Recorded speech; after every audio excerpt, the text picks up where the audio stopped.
Hello! So we're starting Higurashi Arc 7. Yay!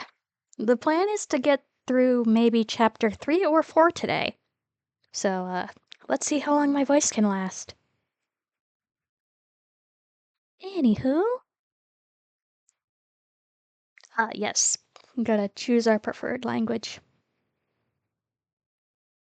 English. Oh, that's tiny. I need to fix the settings. That's fine.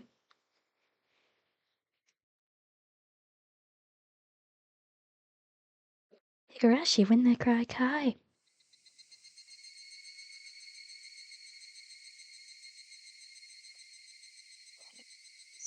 Config. You gotta config, because that is tiny. Display. Message speed. Text box. Display mode. There we go. That's a little bit better. What about this? That's even better.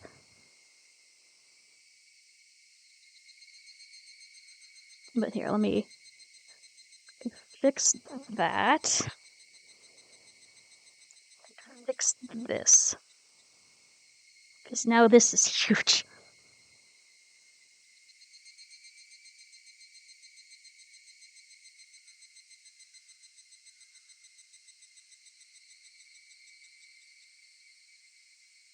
So like to here. That should be good. Close enough. Alright. Then the other thing we must do is we must do the original sprites. It is tradition at this point.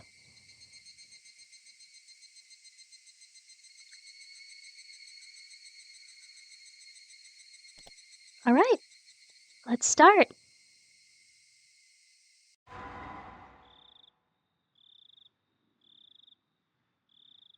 Minagoroshi, the final truth. Massacre chapter. This story introduces the unit inside and out, using all the actors. This is no longer a story. It's a public autopsy. For all to join. As they say, after loving someone, cut open their belly and eat their organs. It's the same with stories. The difficulty is quite mild. Well suited for those with pride. I don't know if I believe you. But okay, but no, this is very much spoiler territory. We're getting into the answers of what's going on.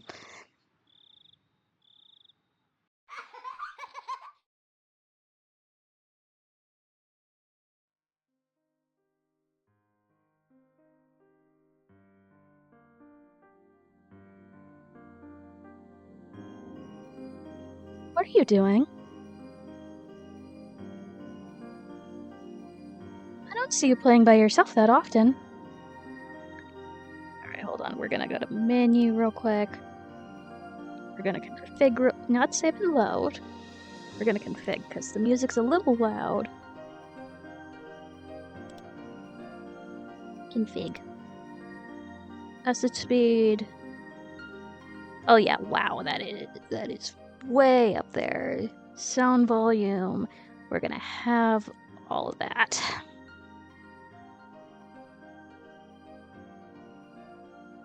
That's better.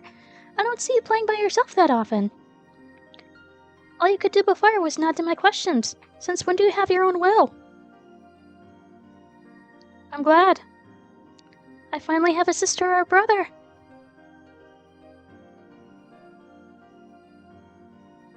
Whichever you are. Oh, I know who this is. I'm so excited. I used to be an existence of nothingness, just like you. But one day, I began to have my own identity, my own thoughts. My cat is playing with a thing in the background. So it's not a surprise to see you in possession of your own will. Welcome to this vast yet tiny world, my sister. You might be my brother, but let me call you my sister until I know for sure. This is an endless, eternal, and infinite world. But that doesn't mean it's boundless yet. It's boundlessly vast. I suppose. You could describe it like a ring with a small diameter. Well, the ring is an eternal, endlessly looping world. That doesn't mean it contains infinite space. Yes, in short, this world is eternally sealed. The future is supposed to be an infinite weave of countless choices.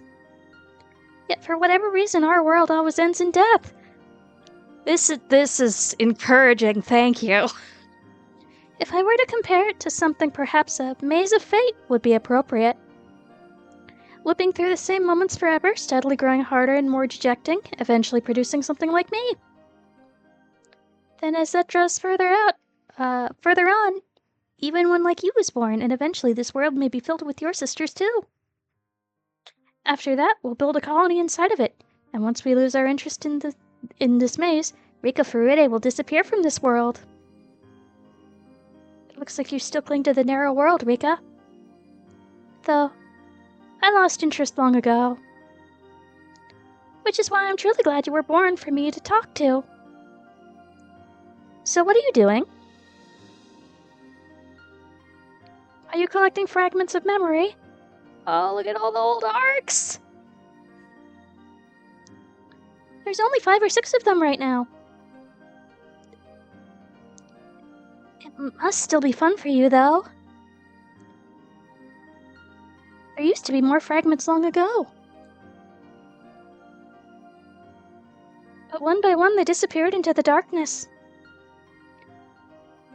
Now these are the only ones that remain clear. That's not how you're supposed to use it. See? Try holding it up to the light. All of that is the life of Rika Furude, and its end. Cube. This one, oh, I remember that one. That was the world where Keiichi was cursed. Those fragments are like a book to me, so I titled that one the Onikakushi chapter. Oh, now we're getting very meta. Do you remember what happened in that one? Good. That makes things easier. In Onikakushi, Keiichi Maibara was consumed by the darkness. He couldn't accept the kind words of his friends. His friends offered him, and eventually beat them to death, not knowing of their kindness. Uh-huh. We were all killed after that anyway. That had nothing to do with his story, though. That fragment is the Watanagashi chapter. Hi, baby. Shion Zanazaki was cursed in that one. She killed many people out of revenge for her boyfriend's disappearance, as he went missing in 1982. Rika worked so hard. But she was captured at the end, and she was tortured to death. That's why she chose to commit suicide in the Meikashi chapter, because things were going to turn out the same way. That fragment over there is called the Tatarigoshi chapter. Tatarigoroshi. Satoko's uncle came back and locked her up inside her house. That was the worst world of all. Yeah, we'll get to that. There was nothing Rika was able to do in that world. Whenever Satoko's uncle comes back, Rika usually just gives up on that world. Fortunately, Satoko's uncle doesn't come back that frequently. That one is called the Sumihoroboshi chapter. Rika was there until just a moment ago. Granny Ryugu was possessed in that world. It was pretty exciting to see her take over the whole school. And I trapped my audience for 9 hours. It surprised me to learn that Keiichi Maibara had memory of the other worlds, just like we do. It was pretty amazing, but then again, most of us have some kind of memory like that. Here, we're gonna go into the ad break. This is very important. Hi, baby. Even if I'm narrating to no one.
Alright, let's continue. We all have an imaginary world within us, some idea of what would have happened if we did things differently. It's like the strange feeling you get when you do something for the first time, but it feels like you've done it before. Everyone has a memory of an imaginary world in their minds, but the memory is not always that clear. It's not surprising, really. You are special enough to be able to see those fragments of memory. It's probably very difficult for you to understand how special you really are. You were born into a world where it's a natural thing for you to see these fragments. I was originally born in the normal world. I didn't know until recently that I could collect these fragments of memory. You grabbed those fragments just because you could, but I didn't know how to do that for a long time. I'm sorry. I'm sure you're not interested in hearing my story. I am so interested in hearing your story. Huh? What's wrong? What are you curious about? Oh? You're curious about why so many different incidents occur in the same world?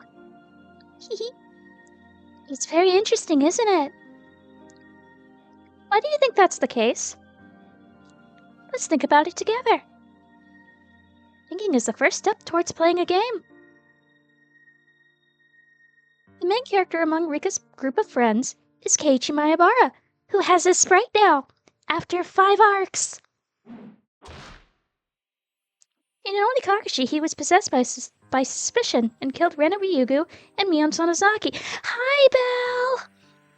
Good to see you!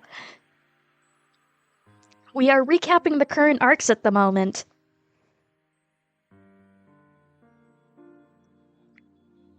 If that was an inevitable event, he would be killing them in every world. In other words, what Keiichi Maebara did in Onikakushi was not inevitable. Indeed. The only thing that's inevitable is Keiichi Maebara's role. If Keiichi Maebara was someone with a naturally suspicious heart, he would take the same action in every world. But that didn't happen. It's true that Keiichi Maebara is both passionate and easily convinced of anything. He has 2 brain cells and a big heart. But it's rare for him to exhibit that kind of rage he displayed in Onikakushi. In other words, even though something might seem inevitable in one world, that may not be the case if you compare it to a different one. Thank you. I will hydrate. I think this is a pretty comfortable voice for this character, but I could be going for 3 hours, who knows?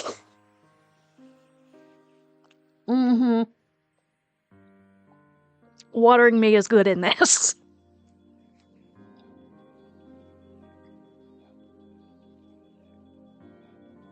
If something was really inevitable, it would happen for sure in every life.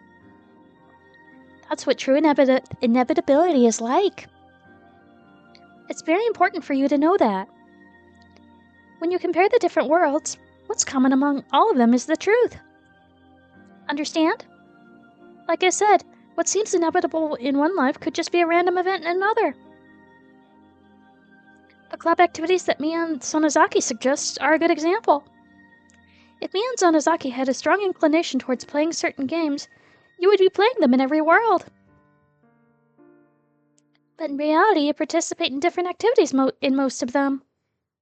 That means the games they play in the club are randomly decided by Mion Sonozaki. We know that now because we've been through many different lives. Those who only live in one world can't see their event in question is if it's inevitable or random. Those who only live once can't predict what's going on in Mion Sonozaki's mind, but we can. Although the activities are random, Mion Sonozaki calls us together for club meetings almost every day in every life. I can see that Mion Sonozaki holds a strong will towards having a club meeting. Mion Sonozaki always wants to play with other club members, but she doesn't know what to play. See? We can read Mion Sonozaki's mind just by simply examining these fragments. With this alone, we can see part of who Mion Sonozaki really is. Let me talk a bit more about Keiichi Maebara. For those who only live once, in the world of Onikakushi chapter is nothing but a story where Keiichi suffers a mysterious hallucinations and beat his friends to death. Yeah! For them, there's nothing beyond that fact. So yeah, if you only played Arc 1, if you noped out of Arc 1, you're missing a lot. We, however, can compare the different fragments and find out something they could never see. As a result, we know the murder of his friends was not inevitable. I told you that just earlier. Yes, I read it. In fact, while we were about 5 or 6 pieces in front of you, he only killed his friends in one of them. That means we can roughly conclude that the possibility Keiichi Marabara triggers the tragedy is less than 20%. It's almost a fluke. This means that amongst the countless worlds Keiichi Marabara causing tragedy is an unimportant factor. Just because he's the main character, at least for the first half. Now, can you find the common thread to be drawn from here? Mm-hmm. My, you found it already? No wonder you were born in this world. You're quick to learn and a knack for playing with building blocks. I didn't figure it out for a while. I was born in the normal world, so I could only see things from a single world's perspective. I was too obsessed with the fact that Keiichi Marabara caused the tragedy, so I had trouble finding it. Right. That's exactly right. You see it? The Onikakushi, Watnagashi, Miyakashi, and Sumihodoboshi chapters all have something in common. Someone in the group becomes violent because of a dark and paranoid thoughts. We might get the explanation as to why that's happening. In each world, either Keiichi Marabara, Shion Sonozaki, or Rana Ryugu becomes violent as their delusions grow stronger. Keiichi Maebara, Shion Sonozaki, and Rana Ryugu are all my close friends, but they were all born and raised differently. The only common factor is that they all live in Hinamizawa. I just said it not too long ago, though. When we peer through these fragments of multiple worlds, the constant phenomena becomes our facts, and the chance phenomena hold little meaning. In other words, the unrelated individual culprits are not all that important. To go further, the violence of their crimes also bears no meaning. Keiichi Marabara beat his friends to death. Shion Sonozaki killed the central people of the 3 families. And Rana Ryugu took over the school. And we're ignoring the fact that she put 2 bodies in the dumpster. They were all different. There's nothing in common there. In fact, the very, very important truth is that the culprit and the crimes are decided at random. Their process of growing paranoid until they resort to violence is always consistent. The suspect changes every time, but the process does not. After comparing the different worlds, this is the truth that I found. This is the one truth that's common with all the worlds of Hinamizawa. The rule that is that a random person becomes violent under the influence of paranoid thoughts. This is Rule X.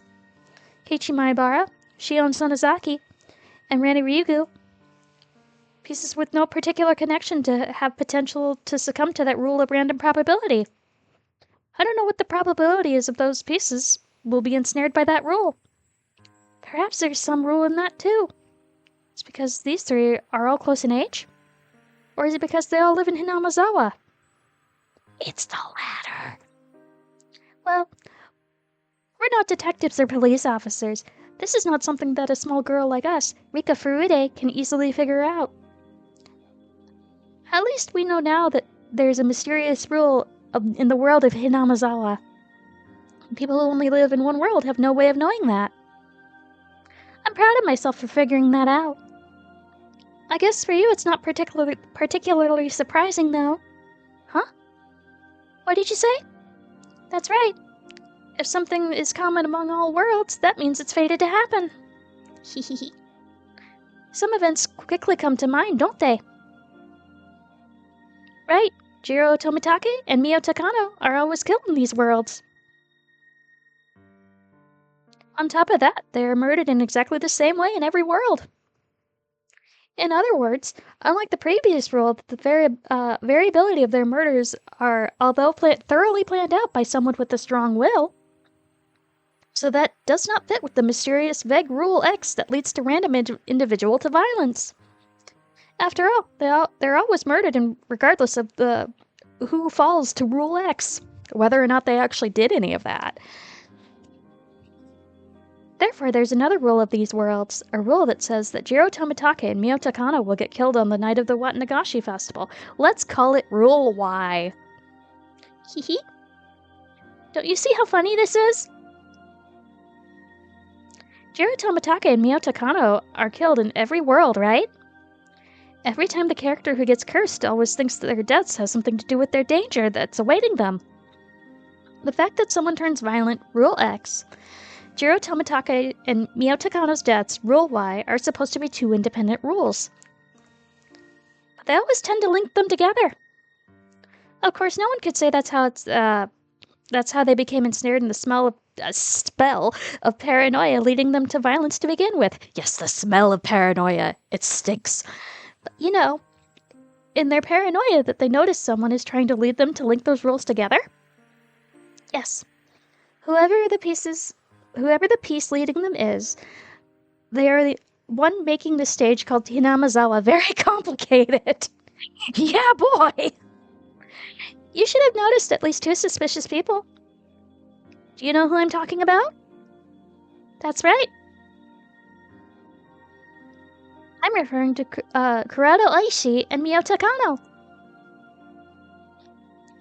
When you compare our previous fragments, and the role of the pieces known as Kurado Oishi becomes clear. He's a detective who's retiring this year, and he's in a hurry to solve the mystery of the serious deaths in Hinamazawa. After he retires, he'll have to move away from the village. That's why he's so desperate to solve this case before he has to leave Hinamazawa. Why is he so obsessed with the serial murders in Hinamazawa? That's right. It's because of the first murder involving the manager of the construction site. I think he was like a mahang buddy of him or something. The victim was Oishi's close friend.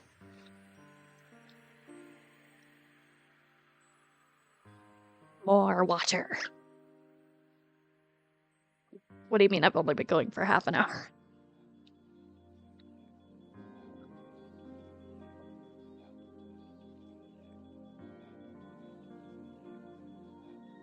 You will see that if you look at the Himatsuboshi chapter. Yeah, and this is another reason why I went through and read all the tips. It gives you more information. Oishi was there when the dam conflict was at its peak. He saw how the Sonozaki family took control of the Onagafachi Guardians, and he believed that the Sonozaki family was pulling the strings from behind the whole incident. That's why he always suspected that the Sonozaki family was behind the series of mysterious deaths regarding the evidence or lack thereof. His personal biased belief combined with his credibility as a police detective affected the pitiable victims of a persecution complexes in each world. Yeah. As a result, the pitiful victims of Rule X come to accept that the Sonozaki family as the identity of the unknown force of their paranoia seeks. Shion Sonozaki's case was the most conspicuous conspicuous one on the matter. So yes, if this piece Oishi didn't intervene, then perhaps the victims of Rule X wouldn't have resorted to such violence. So the role of his piece plays to indirectly cause the tragedy, which is really interesting because basically by wanting to find an answer, he causes an answer, whether he means to or not. Like, it goes into his own theory. It's really, yeah. So I don't know who named him this, but Yashiro-sama's servant is a perfect nickname for Oishi. It is, though, because he brings back the, yeah. This other suspicious person is Mio Takano. One would assume the only role of her piece is to amuse herself with research into Onagafachi's dreadful history and take pleasure in scaring the others with those tales, which, I mean, yeah. However, just like Oishi, she also gives them the idea that the Sonozaki family is behind all the mysterious incidences that happen in the village. She interfered the most with Rana Ryugu.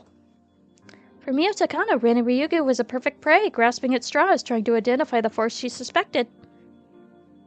This was Arc 6. Ironically, however, Mio Takano always ends up getting killed at the end. If she had survived and seen Rena take over the school, she would have laughed long and loud. Now, have you realized that these two pieces and the roles they fulfill in your own world, too? They talk about the Sonozaki family and the listeners believe them. This is Rule Z, and what a humorous rule it is. You should already have the answer to this mystery in your fragments on hand. The fact is that the Sonozaki family always acts as if they're responsible, no matter if they are or not. They always pretend to be the villains in order to make sure that people continue to fear them. Because, that's helpful when you are the pseudo-head of a community. As a result, the villagers have believed the Sonozaki family has been pulling the strings ever since the dam conflict ended. Kurado Oishi and Mio Takano are simply fooled by that rule, so they've fallen into their act. Actually, the whole village is fooled by it. Still, the more I think about it, the stranger the series of mysterious deaths in Hinamizawa seem to me. Do you know why? Nearly all of the fragments of memory we have here are from 1983. So I have no idea about the incidents from 1980 to 1982. But it's likely that interpreting these murders as serial is simply a result of falling victim to Rule Z, believing that the Sonozaki family is pulling the strings behind everything. In short, they may be trying to conflate those multiple crimes when each happened for different reasons into one big case. Well, I have no idea discerning the truth from the fragments here. Still, perhaps something lies in one of them. Each case was supposed to have been solved individually, after all. We don't know if that theory is sound or irrational, but it might surprisingly be an element we can't ignore. That reminds me, Shion said something intriguing in the Meikashi chapter.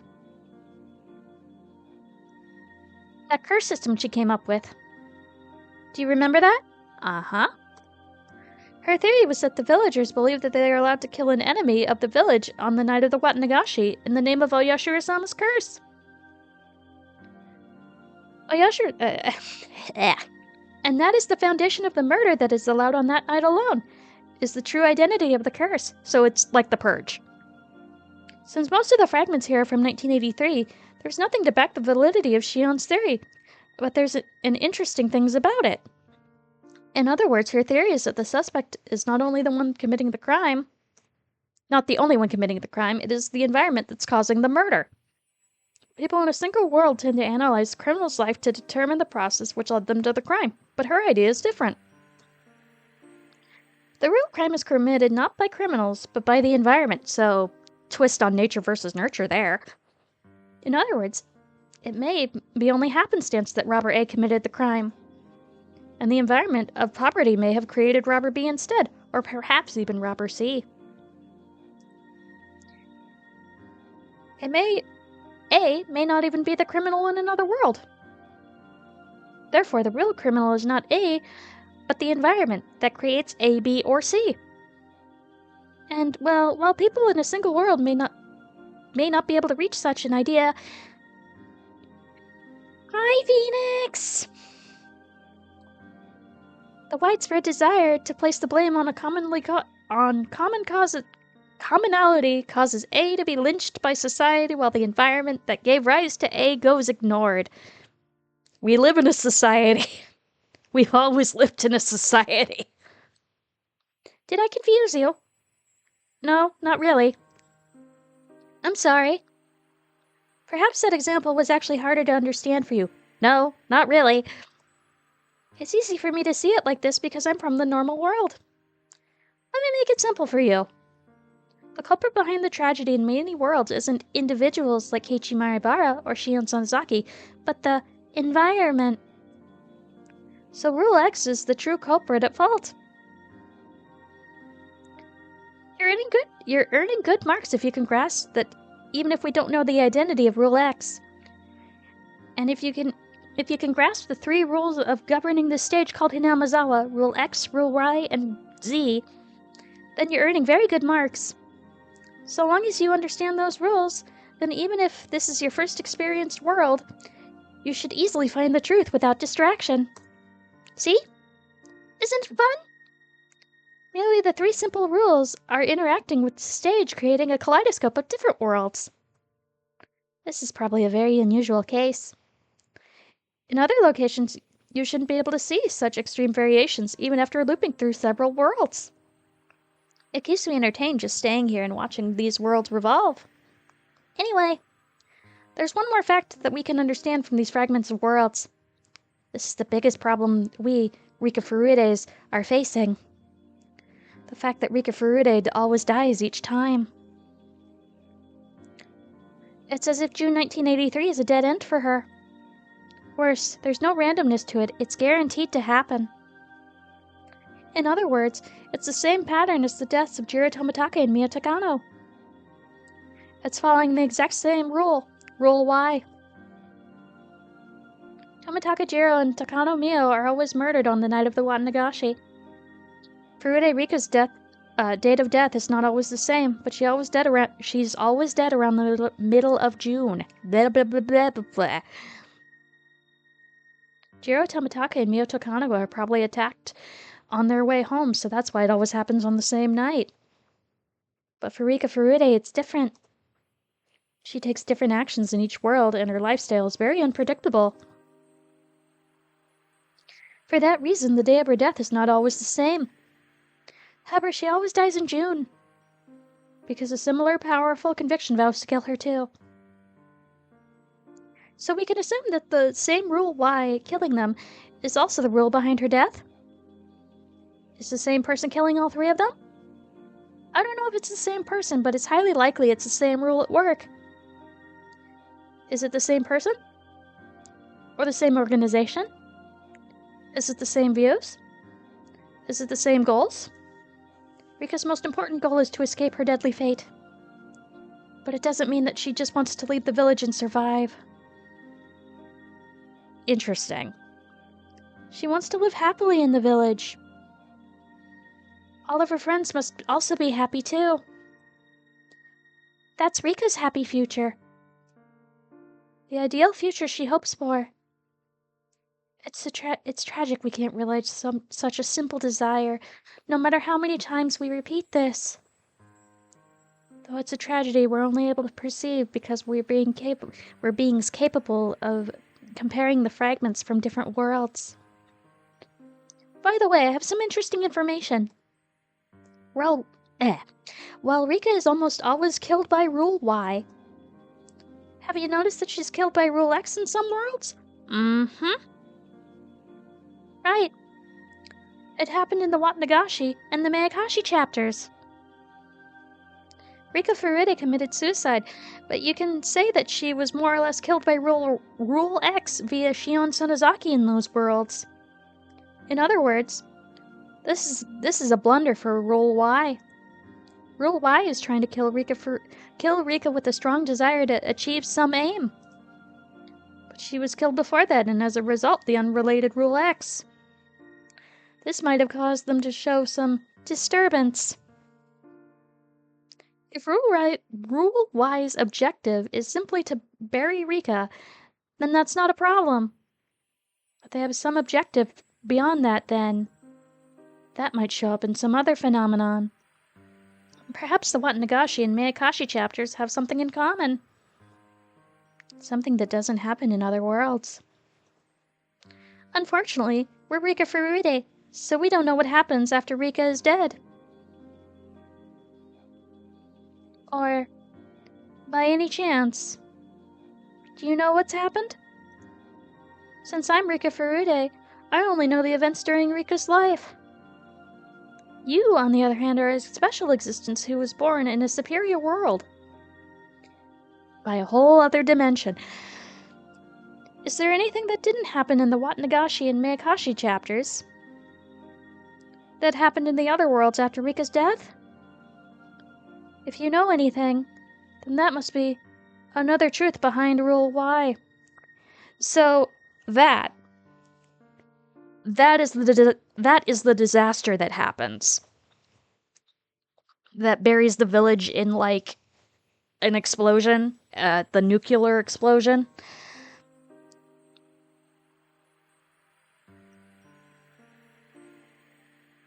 The memories I have are all mainly about the chaos brought about by Rika's friends. That is Rule X. But its foundation is Rule Z. And the obvious hostility common among the worlds is Rule Y. Are what I believe to be true rules governing this stage. If so, then Rika's path is a thorny one. She needs to fight Rule Y in order to survive. Unless she defeats it, she has no future past June 1983. And to win her own happiness, she must also beat Rule X to win her friend's safety. And see, that is very important, and that's why I don't like other continuities. It's not just that she needs to get out, it's that her friends need to be happy too. So long as that's undefeated, one of Rika's precious friends may be led to tragedy. If that happens, then even should Rika survive, she wouldn't have the happy future she hopes for. She also may have been defeated Rule Z, just as Shion Sonozaki faced in Minagoroshi. So long as Rule Z remains, then even if she escapes 1983, it's possible another tragedy may lie in wait in 1984, which could have also been a really interesting, what if. It's extremely likely that Rule Z is breeding the grounds for Rule X. Hinamizawa's fundamental belief is that the Sonozaki family is behind everything, and the custom that anything can be misconstrued as the curse may be an indirect root of all the evil here. People are not surprised to see somebody die on the night of the Watanagashi. That type of thinking is keeping the curse alive in Hinamizawa, where it causes even more tragedy. It's Rule Z and reinforcing itself. Rule X, Y, and Z. These are the 3 rules that hunt Rika down in the eternal June of 1983. They are all tough obstacles. We didn't even figure out these 3 common rules until recently. Were you aware of them? I had some idea. If you were, then I'll give you straight A's.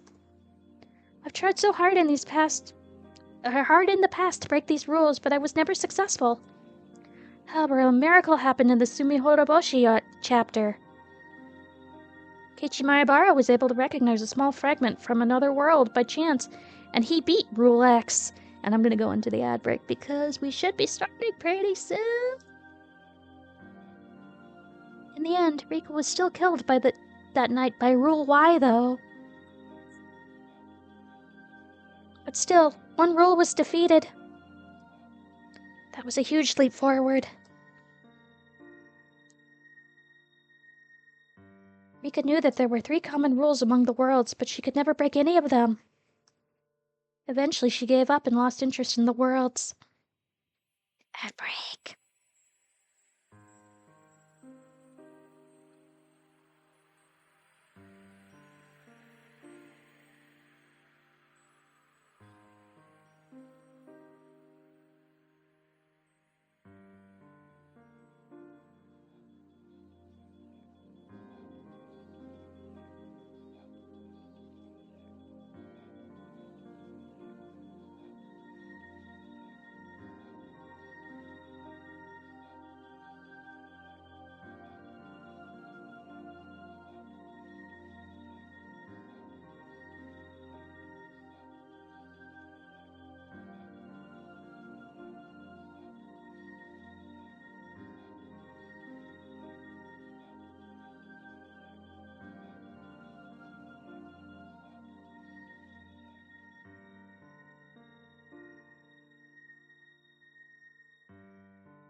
All right, we're back.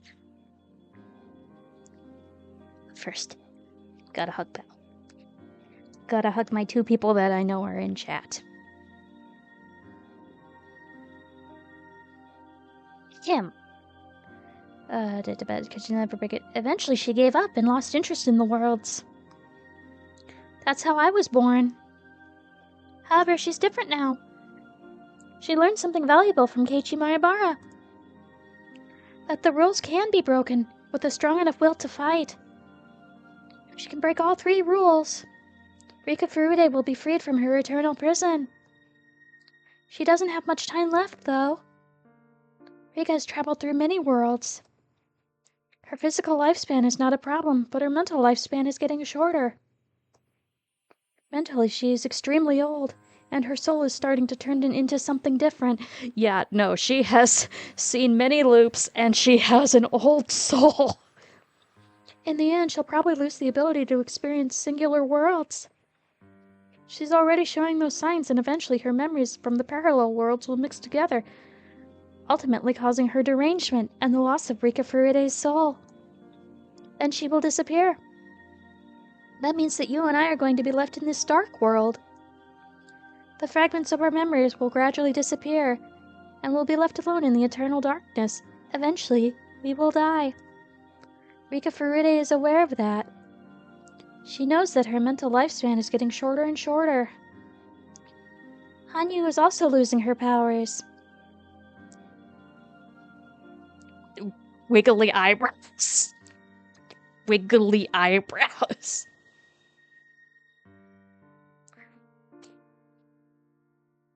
Because, you don't know who Hanyu is yet, but I do. She can't rewind through the years of time like she used to. Her powers decreased so much that she can barely rewind 1 month of time. Actually, she can only rewind a few weeks. In the next world, she should only have about 2 weeks of time. Rika Furude is going to try and break all 3 rules. In just those 2 weeks. I want to know what's outside of the well, so I tried to claw my way up from there. I wanted to know what's outside of the well, so I continued to climb, even when I fell and injured myself. Finally, I realized, the higher I climb, the more pain I feel when I fall. When my curiosity towards the world and the physical pain becomes equal. Thanks, Burnt Hostile. Chapter 7, Minagoroshi.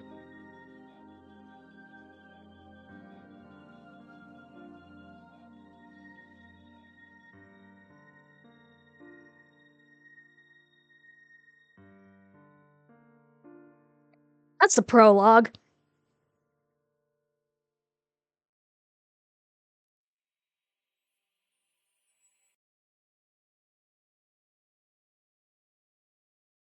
Everybody got that?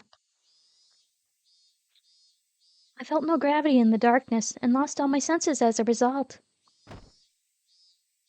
I banged my head on the floor with a dull thud. Seeing the stars behind my eyelids, I curled into a ball while holding my head in pain. Are you okay? Did you get hurt? Rika? Please say something! I had no idea why I was in this situation, but as soon as I heard their voices from the top of the cliff, I realized I must have fallen. I remember. I was playing behind the shrine with the rest of the club members. Got too excited and started doing something very dangerous. Then the tree branch broke. That's how I fell off the cliff. My body started to ache all over. I remembered how I fell, but it still felt strange for some reason. I couldn't remember what I was doing. No, it was more that I couldn't remember who Rika Furude was before I fell off the cliff. Oh, oh, oh! I heard Hanyu's panicked voice.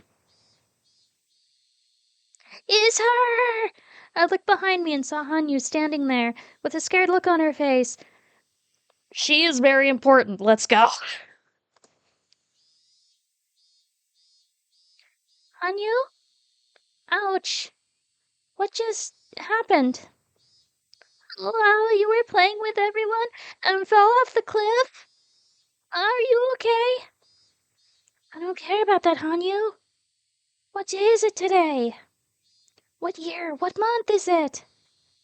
I always ask this question first when something like this happens.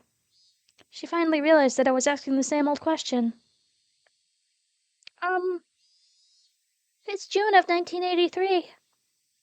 The One Nagashi Festival is next week, so... Oh dear. I only have that much time left? This is the best we can do. Hanyu muttered regretfully. It was the middle of June 1983. If this really was the best she could do, I had no choice. I couldn't complain. I gradually started to remember more things. If this is June of 1983, I see. I was killed again. After Rana surrounded the police, all the classmates were given checkups at the clinic. I didn't get hurt, so I was sent back home after they determined I had no injuries.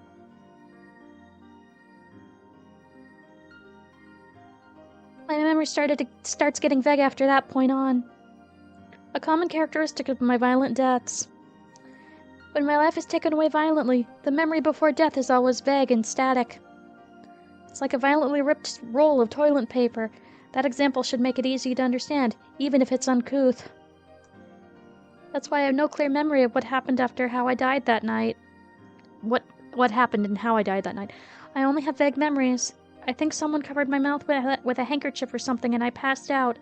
That's about the only thing I remember. And only vaguely. I'm not even sure if it really happened. The only thing I know for sure is that I was attacked on my way home, or possibly after I got there, and that I was murdered suddenly. I don't know who killed me or how I was killed. I'm glad at least that I don't remember the horrific ending of my life every time it happens. Yeah, that would be a lot. Because of my own experiences, I think I understand why ghosts wander around the world not knowing why they died so suddenly. If it's a death from a long-lasting illness, people tend to remember that they were sick. They can kind of assume that they died after being sick for a long time. But when your memory is violently disrupted like mine, it can get quite confusing. When I first experienced this, I wasn't sure if I was dreaming or not. I even thought that I hit my head and had lost my memory. I needed to organize things before I get too confused. My name is Rika Furude. People look at me in a special way. But that's not a big deal for me. All I want is a happy life where I can play around with my best friends. I can't remember how long I've been living, just for the sake of obtaining that simple happiness. The panic girl here is named Hanyu. I'm the only one who can see her. Perhaps she only exists inside my head? At any rate, Hanyu's invisible and can generally only interact with me.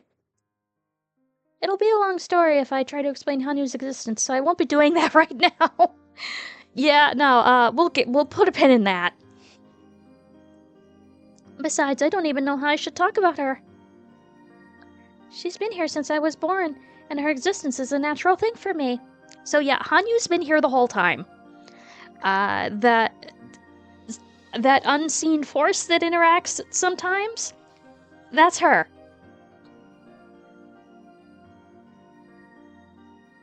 I saw everyone running up the gravel road towards me. They're my important and lovable best friends. Our group's activities boisterous, and when we get serious about doing stupid things. I'm never bored when I'm around them, and I love them very much. Oh, Rika-chan, are you okay? Did you sprain your ankle? Where'd you get hurt? Let this old man have a look at it. Thank you so much. I just got a bump on my head. I think all I got was a bump, at least. My injury wasn't as serious as everyone thought. When you hit your head, you still need to be cautious, even if you're fine for the moment. This is true. So that is... See, that's true. You should get the coach to check it out, just in case. That's a good idea. Do you want me to get him? Yeah. We'll ask somebody to use a phone and call him here. You don't need to do that. I'm totally fine. Iba! Absolutely not, Rika. You must be cautious. Satoko warned me with a stern voice. It really wasn't that big of a deal, but I decided to nod since Satoko was trying to be generous. She wasn't trying to boss me around or anything. She was only saying that because of how much she cares. I've seen it before in many different lives that I've been through. I've no doubt that she's really concerned about me. It's not just Satoko. Mion, Rena, Keiichi are all the same. They're all so nice to me, and they truly do care. Mion left to look for a phone. Rena also left with a towel, looking for a water tap. Satoko remained nearby, taking care of me with a worried face. And Hanyu was just standing there, still wearing a panicked look. Keiichi seemed to be panicked too, but he was trying not to show it. He was standing by me, wearing a calm expression. Are you alright? I'm fine. It doesn't hurt anywhere. I'm glad you're not seriously injured. I was super worried. I wouldn't feel anything special about his words if this was a while ago. But at the moment when Rena took over the classroom, when she hurt Mion, Keiichi tried his best to save Rena. Even so, he was more reliable than I ever imagined from his normal behavior. He's usually an insensitive guy who hurts people's feelings without noticing, but that's not his true self. He's just a dumb boy. He has a secret side. He's also willing to sacrifice himself for other people. I was just observing that not too long ago. That's why I can honestly feel his generosity now. Now that I think about it, Keiichi regained a memory from another world than the previous time around. Is it possible that he carries that memory in his own world too? Or in this world too? If that's the case, I have some hope. Hanyu and I are totally powerless. Hanyu is only like heir to everyone but me, and I'm just a little girl. There's only so much that we can do ourselves. But Keiichi is different. He's changing the fate that I once resigned myself to. He's somebody who may have the power to take me to that unseen future. If I can get Keiichi to understand me, he could be my hero. Perhaps I'm actually not expecting much out of him. I just want someone to understand my struggle of being stuck in this maze. Keiichi? I spoke to him slowly.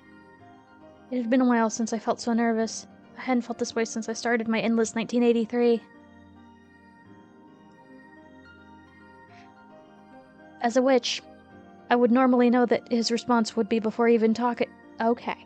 As a witch, I normally would know what his response would be before even talking to him. Interesting. I often remain silent because I already know how pitiful his reply would be.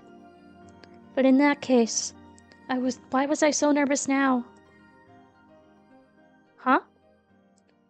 Did you call me Rika-chan? Hanyu gave me a disappointed look before I responded to Keiichi. Rika? I could tell what Hanyu was thinking too.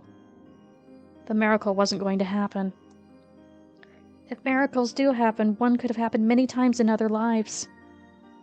But I've only seen one miracle before. The miracle that Keiichi gave me was a once-in-a-lifetime miracle. Only if it happened again would it be a true miracle. I wouldn't get out of this world just because I rolled 6 on the dice once. Amusingly, because that was Arc 6. I can't get out of this miracle I can't get out unless I get a miracle that's equivalent to the getting 6 on the die 10 times in a row. And so I rolled 10 dice wishing that they would all turn out to be 6. Keiichi? What is it? Are you hurt anywhere? He looked at me worriedly after I called his name twice. Keiichi? Do you remember? I knew how sudden my question was. As I thought, he looked at me with a confused face. Huh? What are you talking about? I looked inside his eyes to see his true feelings. He should remember. He should know. Even though he doesn't have the memory, Keiichi experienced it. What's she referring to, Keiichi-san? Did you do something bad to her? You better speak up. Keiichi, do you remember climbing up on the school roof? School roof? Keiichi-san, you climbed up there? I'm not asking you, Satoko. Do you remember, Keiichi? I did? I climbed up on the roof? When? You must be mistaken somehow, Rika-chan. I never climbed up on the roof, and I don't even know how to get up there.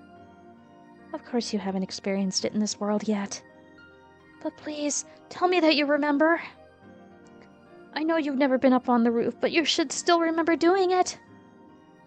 You shouldn't be able to remember it, true, but you actually did once. You should be able to remember it once again. Perhaps you were up there to get a ball or something. Never. Have you been up there, Satoko? Unthinkable. I would get in such terrible trouble if I did something like that. But I bet it felt really good to take a nap up there.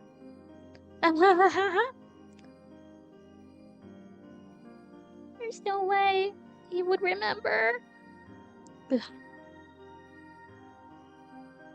If miracles could happen that easily, neither of us would be suffering like this. Shut up. I know that. I knew that he wouldn't remember. Fate is already set in stone. We're like pitiful cicada that die after the summer festival. Shut up. Oh. As I stared at her fiercely, Hanyu realized she had crossed a line. This might be a waste of time. This maze we're in might not have an exit. It might be an endless loop without a goal in place. We're all trapped in this fate. I thought that Keiichi might be able to get me out of here. But that Keiichi I saw was truly a miracle, a momentary glimmer. That Keiichi below this world doesn't bear the same miracle. All the same, I'm not going to give up. Last time, too, I gave up on fighting destiny. I realized Reina was beyond salvation, so I bid her farewell, and forsook that world. But Keiichi fought and broke the cycle of fate. I should have worked harder with that Keiichi in that world. I could have broken this endless cycle together with him. And I'm going to repeat this life, waiting on that miracle to happen again. I can't do that. I don't want to repeat the same life anymore. I'm tired of it. I'm tired of this world, my fate, and everything. I'm tired of getting murdered by destiny! Keiichi showed me a miracle. I should be able to do the same too. I must fight. I must fight with all my remaining power. I was always fighting. I was fighting when I had more power.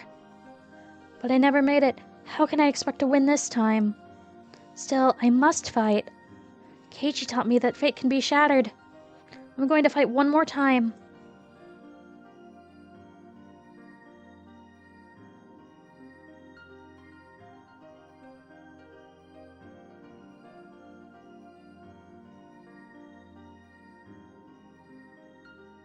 You have received a new tip.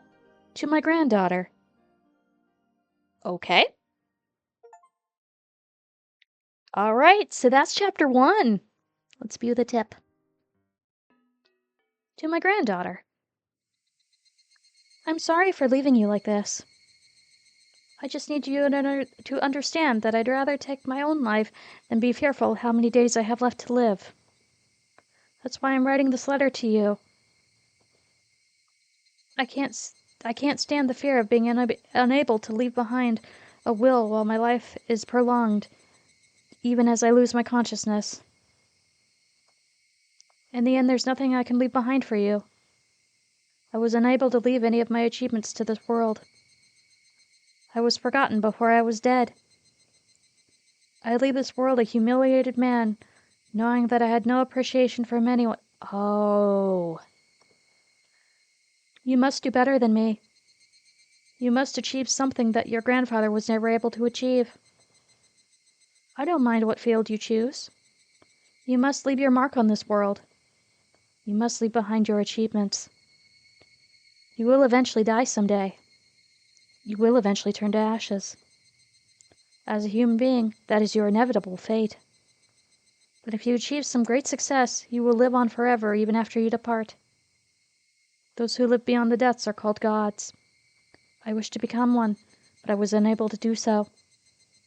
So in my place, you must become a god someday. No pressure, kiddo! Okay. Okay.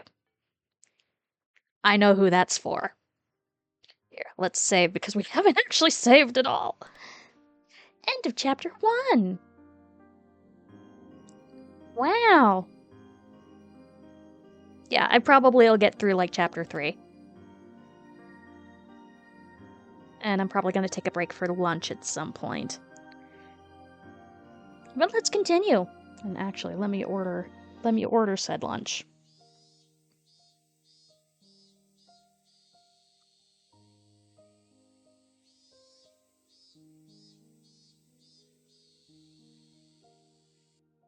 Oh boy! He didn't jump in a lake! There. You're all done. Irie withdrew the needle from Satoko's arm. Irie withdrew the needle from Satoko's arm. It must not have hurt as much for the needle to be pulled out. Satoko kept her eyes closed in fear, thinking that the needle was still inside her arm. To be fair, I don't like shots either. I need to be distracted. Otherwise, I freak out with anticipation. Satoko, you're all done, you know? What? Oh, it's finally over? As Satoko opened her eyes, she found that Irie was no longer sitting in front of her. Takano was wiping her arm with rubbing alcohol instead. That's right, you're all done now. I think this is the first time we've ever seen her as a nurse.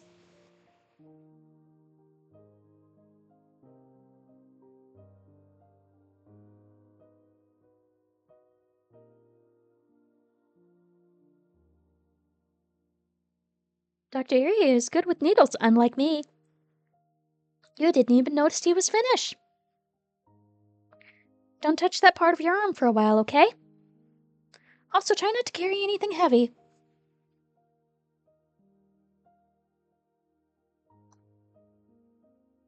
Of course, I know that by now. Good for you, Satoko. I'll pat your head for you. That was nothing. There's nothing I did that would require you to pat my head. Not long ago, she would go into a panic when it was time for her to get her shot. The way she behaved today itself is truly worthy of praise. Everyone in the room smiled, aware of that growth.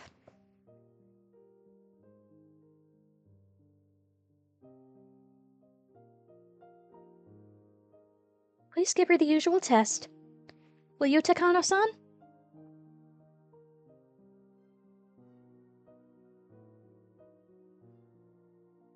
Sure. Alright, Satoko-chan, it's time for the quiz we always do. Your quiz is always quite difficult for me. Take it easy. If it's too difficult for you, you can just tell me that you don't know the answer.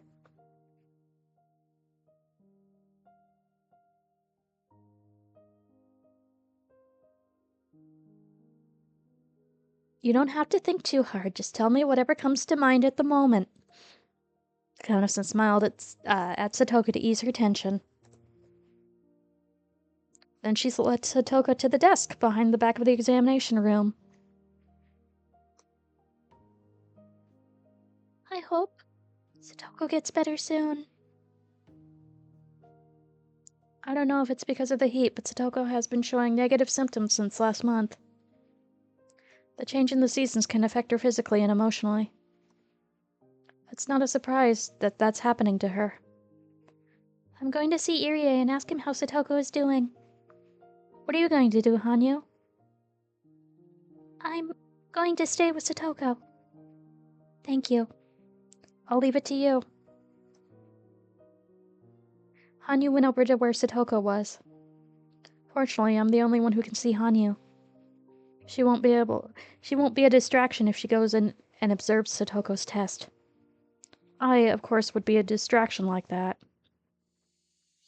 This is supposed to be a routine examination, but it seems like Takano is teasing her by giving her difficult questions. Rude. It would be pretty funny to observe how Satoko reacts to them. I'm a little jealous that Hanyu gets to watch everything without being a bother to Satoko. Hee. Irie was talking with 2 other staff members about Satoko's exam results. I walked up and joined them. Thank goodness. She seems to be improving. From what Irie was saying, her results must have turned out well. Irie, how is she? Don't worry. The results were good. I'll discuss them more with you 2 later. After ordering the staff to continue their work, Irie showed me some difficult paperwork and started explaining it to me. I guess we overreacted to the test results from last week. Her condition shifted dramatically because of the change in the climate. Did she have a cold by any chance? There was one night recently that it was fairly hot. Satoko was sleeping without her blanket, and her stomach was exposed. She might have caught a cold that night. She was sleeping with her belly exposed. I poked her belly button and she didn't wake it up. She was sleeping with her belly exposed. I poked her belly button and she didn't wake up at all. Hehe, that sounds like fun. Please call me if that happens. No! No! It's so soft. Her belly is chunky too. Can we not? It was so cute that I didn't want to cover it with a blanket. That's why she caught a cold, huh? Yeah, can we not? Rika, I can hear you! You better put a blanket on me next time! You're in the middle of a quiz, Satoko-chan! You need to concentrate! Irie, Hanyu, and I all laughed.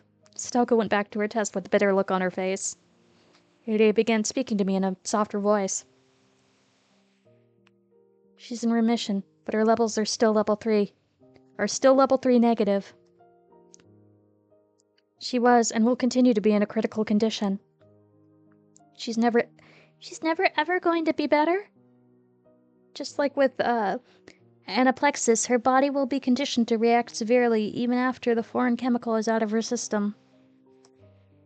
In other words, she'll never live below the level 3 stage. Yes, that's right. But it's not the end of the world. She can control it by maintaining a proper lifestyle, as well as taking some medication. But it'll never be cured in her whole lifetime. I looked at Satoko as she enjoyed taking her test. She seemed to be having fun, even while being teased by Takano. I can't believe that she's suffering from an incurable disease. If you think about it in a negative way, you're right. But many people in the world are coping with incurable diseases. And on that note, we'll go into the ad break, because I have opinions!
Alright, welcome back. Let's go back into this.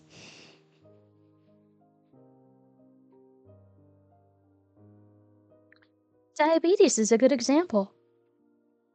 The condition itself can never be cured, but the symptoms can be controlled. I know that very well. There are many worse diseases in the world. Satoko might be in a relatively good situation compared to many other sick people. Of course, I'm not giving up on her. I'll make sure that I'll cure the disease someday. I promise. I trust you. Yes, trust me. Even if I don't trust you with children. Irie spoke to me with a serious look on his face. As Satoka's best friend, I felt relieved to hear his words. I'm sure he'll do his best to save Satoko's life. I've no doubt that he'll do so. I've seen him act like this in every life I've lived. I also know why he's so passionate to save her, but I'm not supposed to know about it in this life. That's why I always pretend that not to see his sad smile. By the way, Rika-san, we'll be conducting another big test at the end of the month. Am I going to be the guinea pig this time? It's not like that. You're only helping our studies, which will save many people's lives. Irie's guinea pig is not just Satoko. I'm also one of them. Although guinea pig is probably not the right term. Without Irie's efforts, Satoko would not be here today. For that reason, I should be showing respect to this man, even if he needs to go jump in a lake. I smiled at him, since my choice of words had hurt his feelings. Beep. If the test can save Satoko's life, I don't mind being a guinea pig. Thank you for your support. I wouldn't be causing you so much trouble if I had more money and equipment. The next moment, the phone rang. Irie answered it in his usual business-like tone. Hello, this is Irie. You have a call you have a call on the line from Tokyo. I'll transfer it to the other phone. I could hear the voice on the phone. That must be Risa-san then. Is that time of the year already? I'm going to pick it up at the office. Will you transfer it there? Absolutely. Please hang up the line in that case. Okay? I'm sorry, Rika-san. I got a call from Tokyo. Don't mind me. As soon as Irie hung up the phone on the other room started ringing. He left the examination room and headed towards the office. Hanyu returned to my side as soon as Irie left. Hanyu doesn't like to be around me when I'm talking with Irie. I don't think she dislikes him. It's that she doesn't really want to hear what he has to say. Irie doesn't mean any harm, but Hanyu is often hurt by the things that come out of his mouth. How's Satoko doing? She's not good at spot the difference like usual. I was able to find more differences than her. I don't care how well you did. What about Satoko? Oh. I thought she was there to check on Satoko, but she was taking the quiz alongside her instead. That's so typical of Hanyu. She was treating it almost like a game, but Satoko was tired after taking the same quiz every week. She seemed sleepy, especially after waking up so early in the morning. The quiz in this case wasn't about the right or wrong answer. It was about timing in minutes how long it took her to answer the question and observing how she acted during the quiz. Not all of the questions would be simple ones, so Satoko often got headaches more so than even the spelling test we take at school. Is it almost over? Yes, it is. The book Takano has right now is the last one. Takano was showing the book to Satoko with abstract pictures inside. Couldn't even tell if it was supposed to be a picture. It was a symmetrical ink stain. Ah, a Rorschach test. This is the last one. What do you think this is? Both Hanyu and I looked at the picture over Satoko's shoulders. Even I didn't know what the answer to looking at that strange ink stain.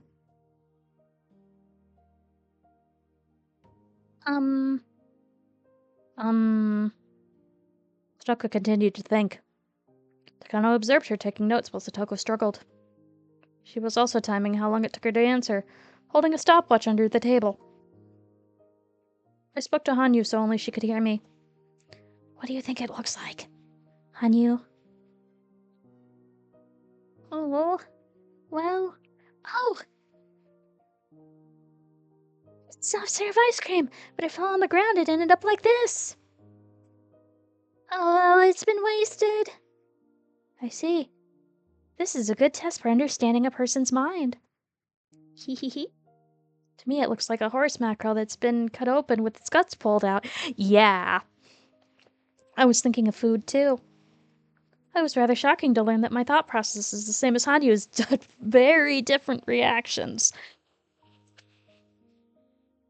What does it look like to you? You don't have to think too hard. Satoko must not be very good at this test. She always takes a long time to answer questions like this. She finally opens her mouth to speak. It's like 2 butterflies are on top of each other.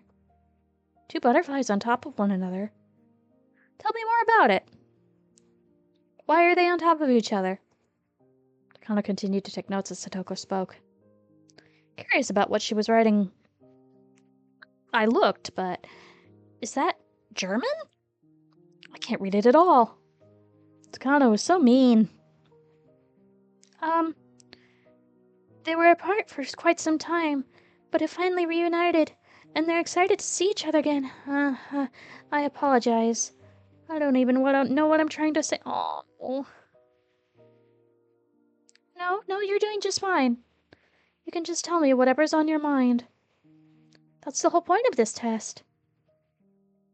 Are you certain even such a strange answer is serving a purpose? Of course.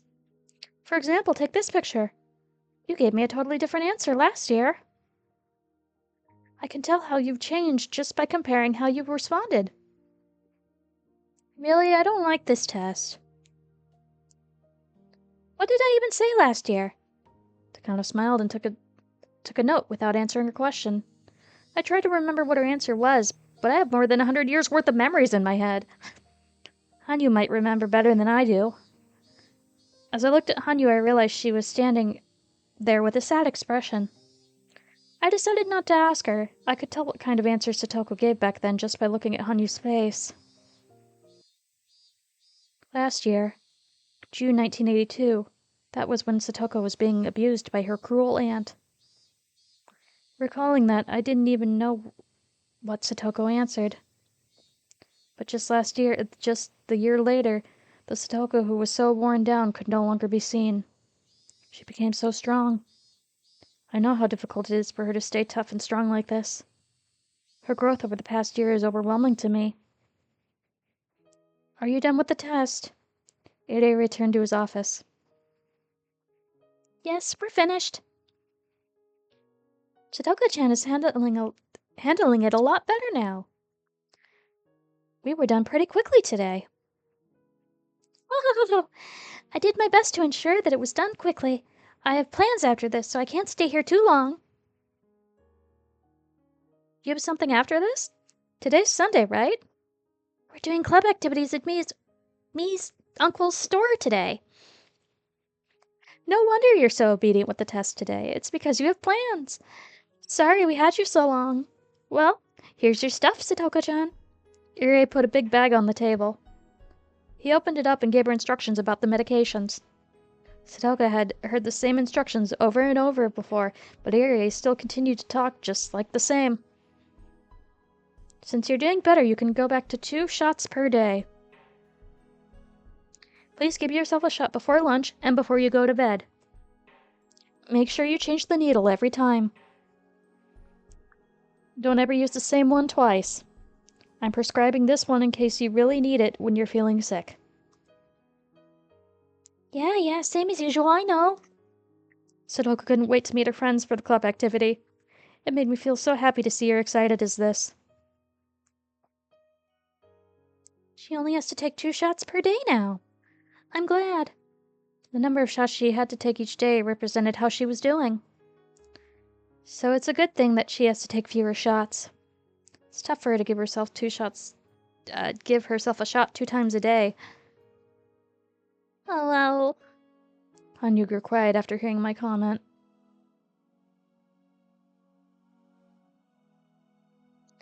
Irie handed her the paper bag after he finished his instructions. Rika, at last it's over. Good job. You seemed anxious during the test today.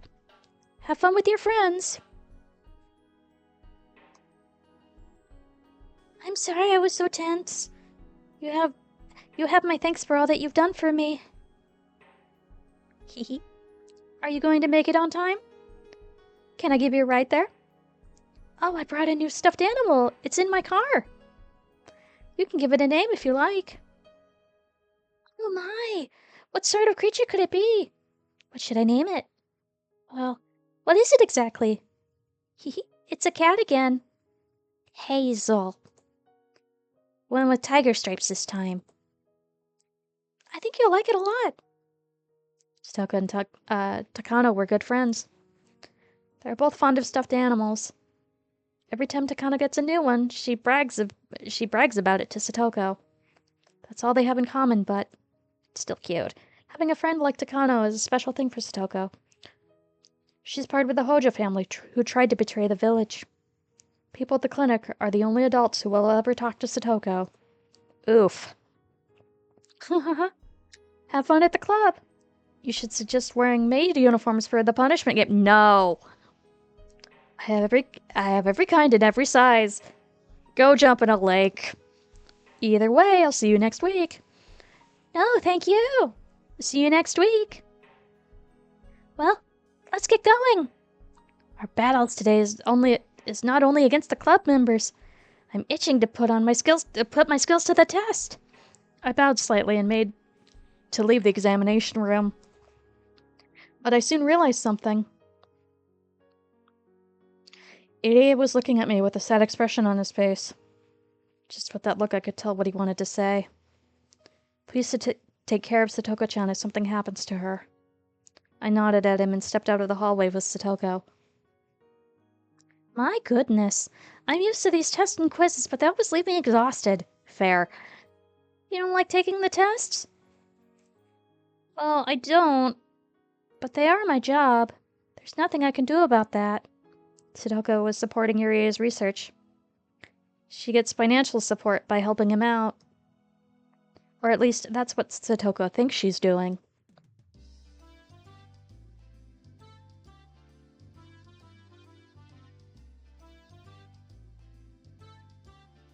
Satoko was bursting with enthusiasm, so we headed to Okonomiya at full speed. We wound up waiting for Keiichi and the other club members for a long time. We got here early, but they were late. I think they were late the last time we did this too. Did it mean that it was something that was meant to happen? It's unpleasant that I can't even change the most minor of fates. I finally saw them coming towards us on our bikes.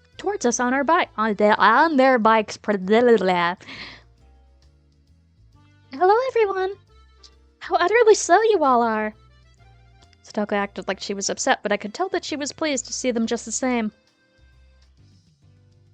Oh, Satoko is so cute. That's why I will never tire of her. Hehe, she's adorable. Satoko's behavior soothes my feelings of frustration. This is why I love Satoko. If she was a small fluffy animal, I would definitely keep her in a cage. Screams! Good morning, Satoko-chan and Rika-chan. Good morning. Hey! Good morning, Rika-chan. Satoko, think fast. We gotta do this quick before the cops get here. Our goal is 1 billion yen. Hi, Keiichi-san, what in the world are you talking about? Are we late? When did you guys get here? It didn't take too long, so we've been waiting here a while. Mion and Rena knew that Satoko get a checkup every Sunday at the clinic. Sorry about that. Kei-chan didn't show up on time, so that's why we're late. That's Keiichi. So he's the reason they're always late. That's not really surprising. Wait a minute. Am I the bad guy here? Of course. Of all the club members, you're the only one who can play the villain. Oh. What's that supposed to mean? You better watch your mouth. Keiichi and Satoko messed around with each other.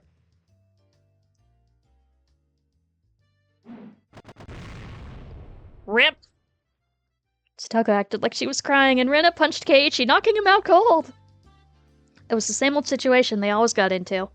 I can watch this sort of thing forever. It's like having a glass of cold milk after taking a hot bath. Huh? I can never win against her. You should get up and move before she cracks your front teeth. We all laughed at him and finished greeting each other. They're as lively as always. Nothing's more precious than one's health. You're sounding like an old lady, Rika. Shut up, who cares what you think?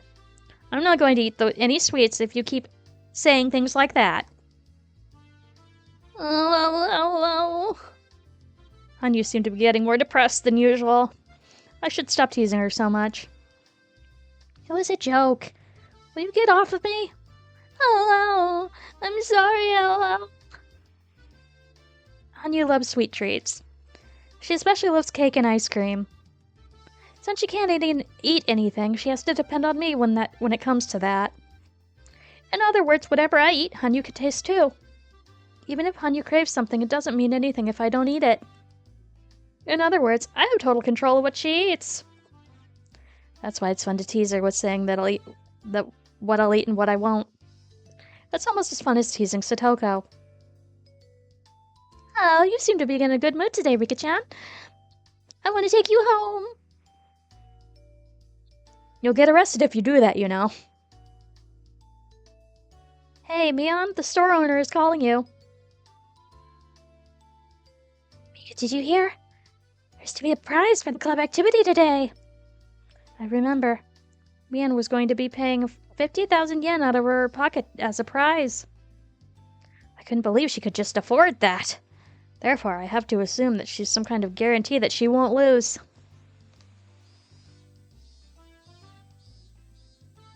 And do you know what it is? It's 50,000 yen! 50,000 yen! That's a lot of money, probably.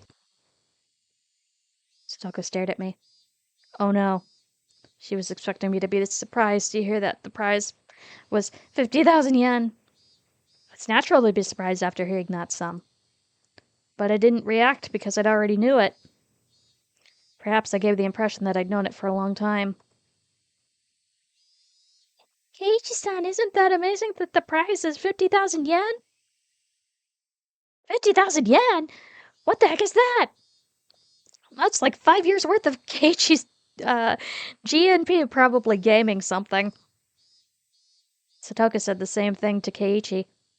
She probably assumed that I wasn't listening to her. So she decided to talk to Keiichi instead. Oh, that was just a small mistake. I'm fine. If I get 50,000 yen, I can have a lifetime supply of soy sauce. Wait, why ever would you buy soy sauce with a price like that? Because a certain someone always gives me the dirty look when I ask her to go and get soy sauce from the store. Eva! You're so mean, Rika! How much soy sauce do you think you could even get for 50,000 yen? Man, I want to see. Keiichi joined the conversation, which finally brought us back to a normal pace. Oh, nice. My gyro's here. Hero. In order to pursue greater happiness, I need to sacrifice a smaller one. In a perfect world, Rika Furita was supposed to be surprised to hear that from her best friend that the prize was 50,000 yen. But I already knew that. I already knew that from my previous lives, so all I could do was give her a boring reaction. I can't be surprised at a big prize of 50,000 yen. I can't give her the reaction that she expects from me. I'm losing the ability to be surprised by life. And after the continual repetition of small incidents like this, there will be nothing left that I find interesting. I have nothing to be surprised about. I'm nothing to be impressed by. I'll never be impressed with anything. Eventually, I'll lose my emotions entirely. That's why I'm always trying to be careful. I make sure to act like the Rika Furude who doesn't know anything. Yeepaw! Even though I may not be impressed as a young girl, Rika Furude should be impressed with many things. Rika Furude is supposed to act excited when she encounters something for the first time. I try to, at least. But the more and more I try, the more I feel like Rika Furude is someone very distant. Rika? I'm sorry. I know I'm only wasting my lifespan by feeling depressed like this. I should enjoy this life. I don't mean my lifespan literally. I'm not referring to my physical lifespan, but my mental one. The more and more I repeat the same days, the more I lose. From wonder to passion. And eventually, my life will become something like an overplayed videotape. I'm tired of that tape. I have a choice to choose to close my eyes and sleep. By the time I wake up, the video should be over. But in reality, my life is not a beat-up old videotape. If I close my eyes and sleep, that would be my death. When my mental lifespan is over, Rika Furude will turn into a doll that can't even move a finger of her own will. When that happens to me, the pursuit of happiness will be over. I don't want that to happen. It's been at least 100 years, if not more. I've been stuck in this living hell for so long. I don't want my life to end here. Sorry, I'm fine now. You must find it funny that I'm complaining about only a century. Oh well, I've grown used to this fate by now. Huh? Alright. I'm fine. I'm Rika Furude. I'm Rika Furude. If I don't stay focused on being Rika Furude, I'm afraid I might end up showing my true self inside of that shell. Rika Furude is supposed to be a cute and innocent little girl, after all. Beep! What would you buy if you got 50,000 yen, Rena? I wonder if I can buy the Kentakun doll. Do you think they'll sell it to me if I give 50,000 yen to the fried chicken store? Well, I think it'd be easier to buy the tools and the wheelbarrow instead of the doll.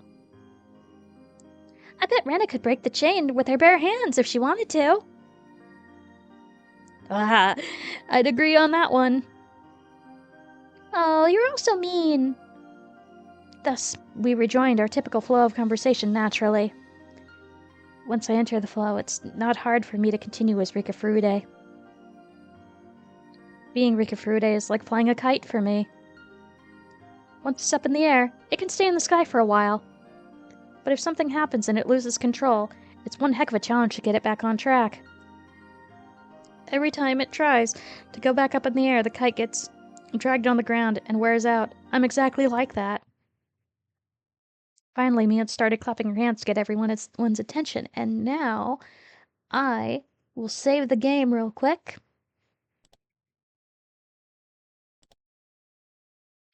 I'm gonna take like a 15-minute break to eat some lunch, and then I'll come back.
And we're back.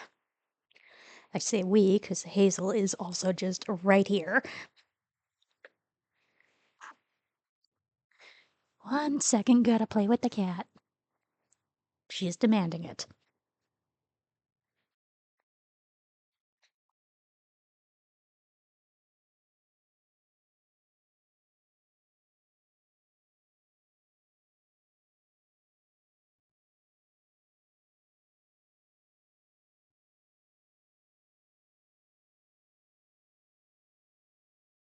Yet you're not engaging. You nerd. There you go. There you go. Yes. I ordered a hero from a local Greek deli, and that was delicious. Okay. Okay. Now that that is settled, if there's an ad break, I will, yes, it's the baby. If there's an ad break, I will skip it. All right. Close it. Yes, hi. Finally, Mion started clapping her hands to get everyone's attention. Oh, yes, I will.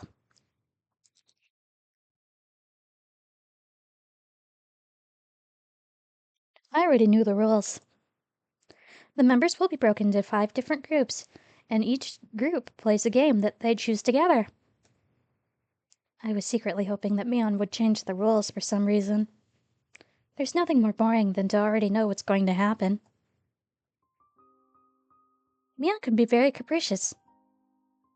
She really might change the rules. Yeah, but it seems like she's been planning this game for several days already. A strong will can be fated too, huh? Normally, when we're doing club activities, Mion decides what to play at the last minute.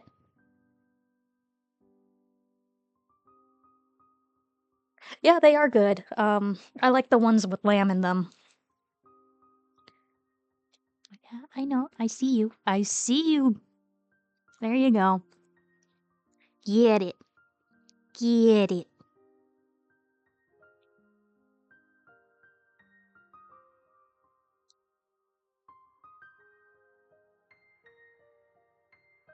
There you go. Art thou satisfied? No, you gotta... Okay. You good now? You good now? Hi, baby. Hi.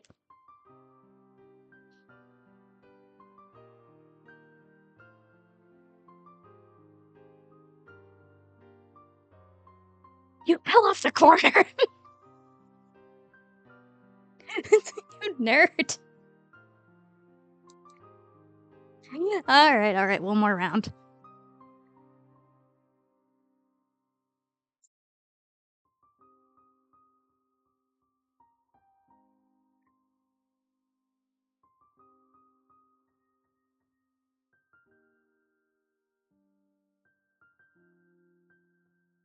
Okay, you're focused.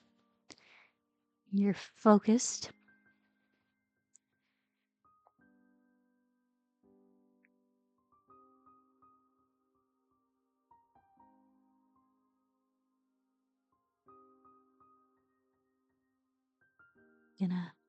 Gonna...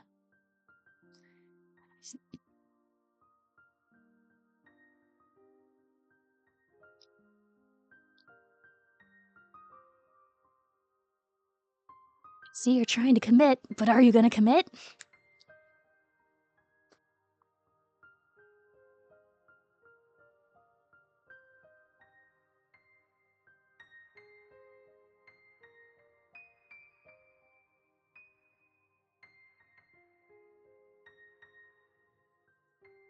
See, you're gonna make me give up. You're not doing it. You're gonna make me give up. I want to read more of the story.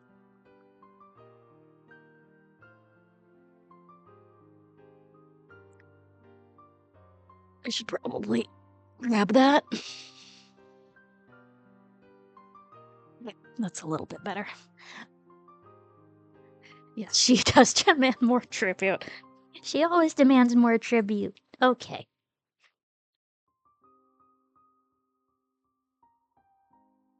Decides what to play at the last minute. Like Hazel the cat. She opens her locker and randomly decides what game to play. Oh, hello. For that reason, our club activities are rarely repeated throughout my lives. That's why I'm never bored with them. But just as Hanyu said, today's event was something that Mion had been planning for a while. I was curious. I was certain she wouldn't suggest anything spontaneous today. In that case, this would be up to a random chance. This won't be up to random chance. Mion had only one idea in mind. Therefore, it was the equivalent to destiny. Although, her idea of having this event in the toy store was actually a spontaneous one. In all the lives I've repeated, there's a very low chance that this event to occur. You shouldn't expect anything to be different. I'm not expecting it.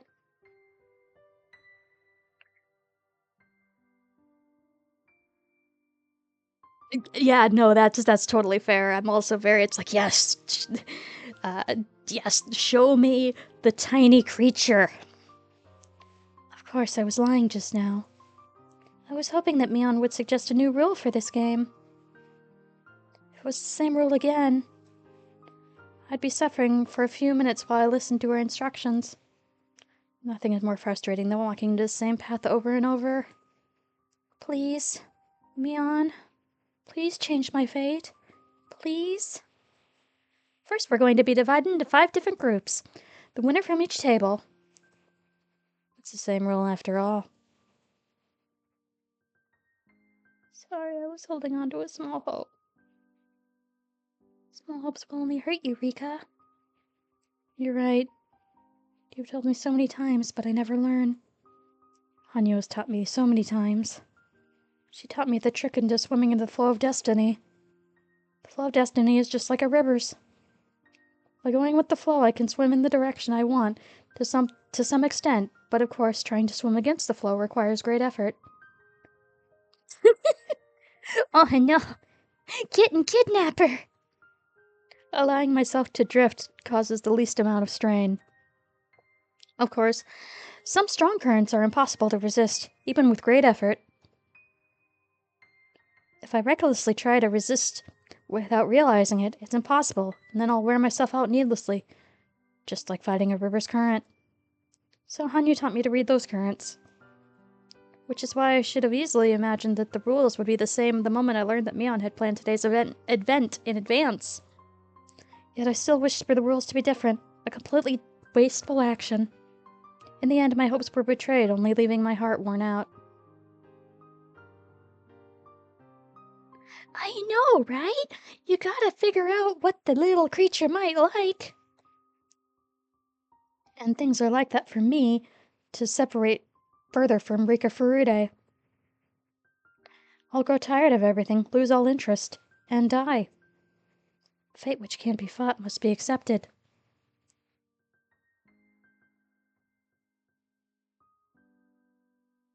I know you can read the flow of destiny, Rika. And what was that line from Princess Tutu? May happiness be granted to those that accept fate, but glory to those who defy it. You're right. My lifespan's already growing short. I should treasure what I have left. I sighed, and pretended as though I was listening to what Mion was explaining. What's wrong, Rika-chan? Are you bored? Keiichi surprised me all of a sudden. Are you talking to me? This had never happened before, so I thought he was talking to someone else. But it seemed like Keiichi really was talking to me. Yeah. I looked bored ever since this morning. Are you sleepy from waking up too early? I was just thinking that I've already done this before. No one would understand what I meant anyway. But Keiichi might. So I told him how I honestly felt. Huh? Are you serious? No wonder Mion seems so used to this. I'm looking forward to this since it's my first time, though. I envied him for feeling that way. I sighed knowing that I never will. I understand how frustrating it is to hear the same instructions over and over again. I went to cram school and once studied ahead a lot there. I remember how much I hated hearing the same lectures in school. Keiichi didn't understand me. But I'm glad at least he understood how frustrating it was to repeat the same situation.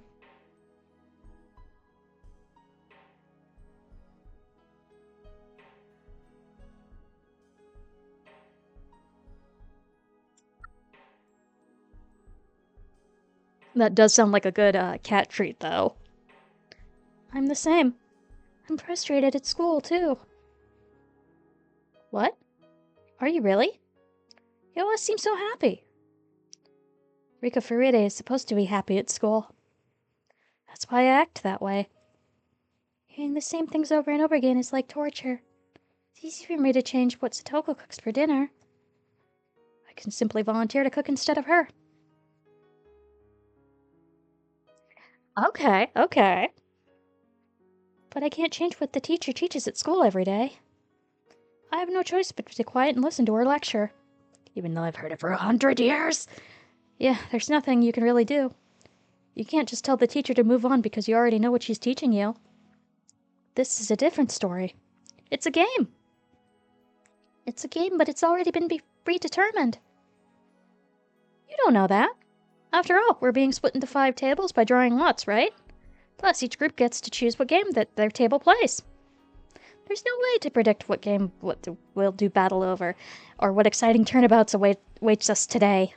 Hi, JQ!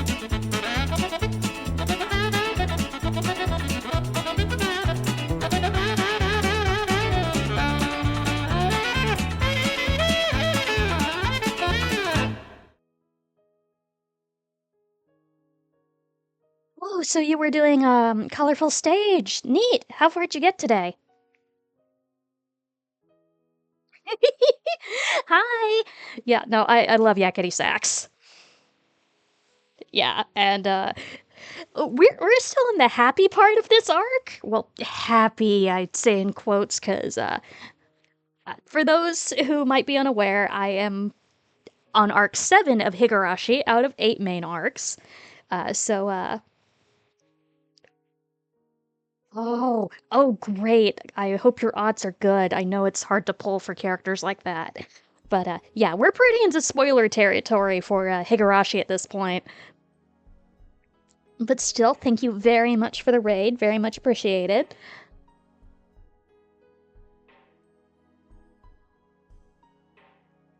Ooh, very nice. I still hope you get her. Good. Good for you.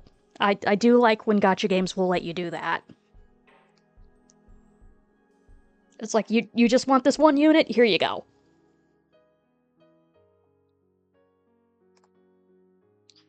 But I can make a good guess. Thank you. Take care of yourself. No, you can't. Keiichi smiled as he contradicted me. That smile seemed so ignorant to me. All the groups will be decided by drawing lots. Each club member will be in a different group.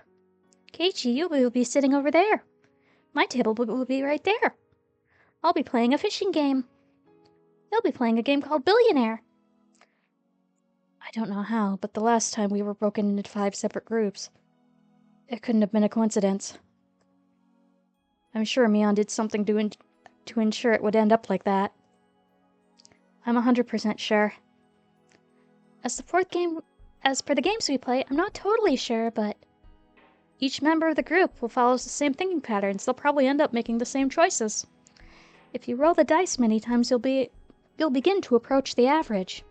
One person's spontaneous act could be random, but multiple people's thoughts can be averaged out for the most part. The more people that are involved, the more difficult it is to alter the path of fate. That's why I'm pretty sure we'll end up playing the same games. Keiichi seems surprised to hear my prediction. Brr. What the hell? Is that like a premonition? How can you be so sure? That's what fate is all about. Fate, huh? That makes me want to smash the fate into pieces. He smiled at me again.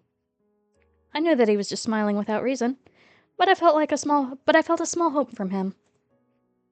After all, Keiichi really did shatter the fate before. But that was just a miracle that happened in my previous life. I couldn't expect him to do the same thing in this one. Otherwise, I would be worn down by my high expectations again. Alright, we're going to decide our groups by drawing from the box. The club members go first. Mion drew first, then Satoko followed. The results were the same as last time. I really don't want to fight against a club member at the very start. I'm sorry if we get in the same group, Rika-chan. Don't worry. Your table is over there. Mine is right here. Whatever you say. You watch. Keiichi looked upset. See? My predictions are always right. It was a 20% chance. Anyone can make a random guess. Keiichi told me that it was just a coincidence. Then what if I predict that my seed is right too? What's this percentage of that? About 20 or so, 24%? I'll believe you if you get it right, with the percent that low. Keiichi grinned at me, believing such a chance was impossible. It's your turn now, Rika-chan. Mion handed me the box of slips. No matter what I did, I'd be getting at that table. There was a reason behind it. Mion was doing something to make sure that we all got a different table. I thought about what Mion would do with that. With the information I've gathered about Mion over many years, I could see her reasoning. She probably thinks that she'll feel bad if a member loses in the first stage. You're right.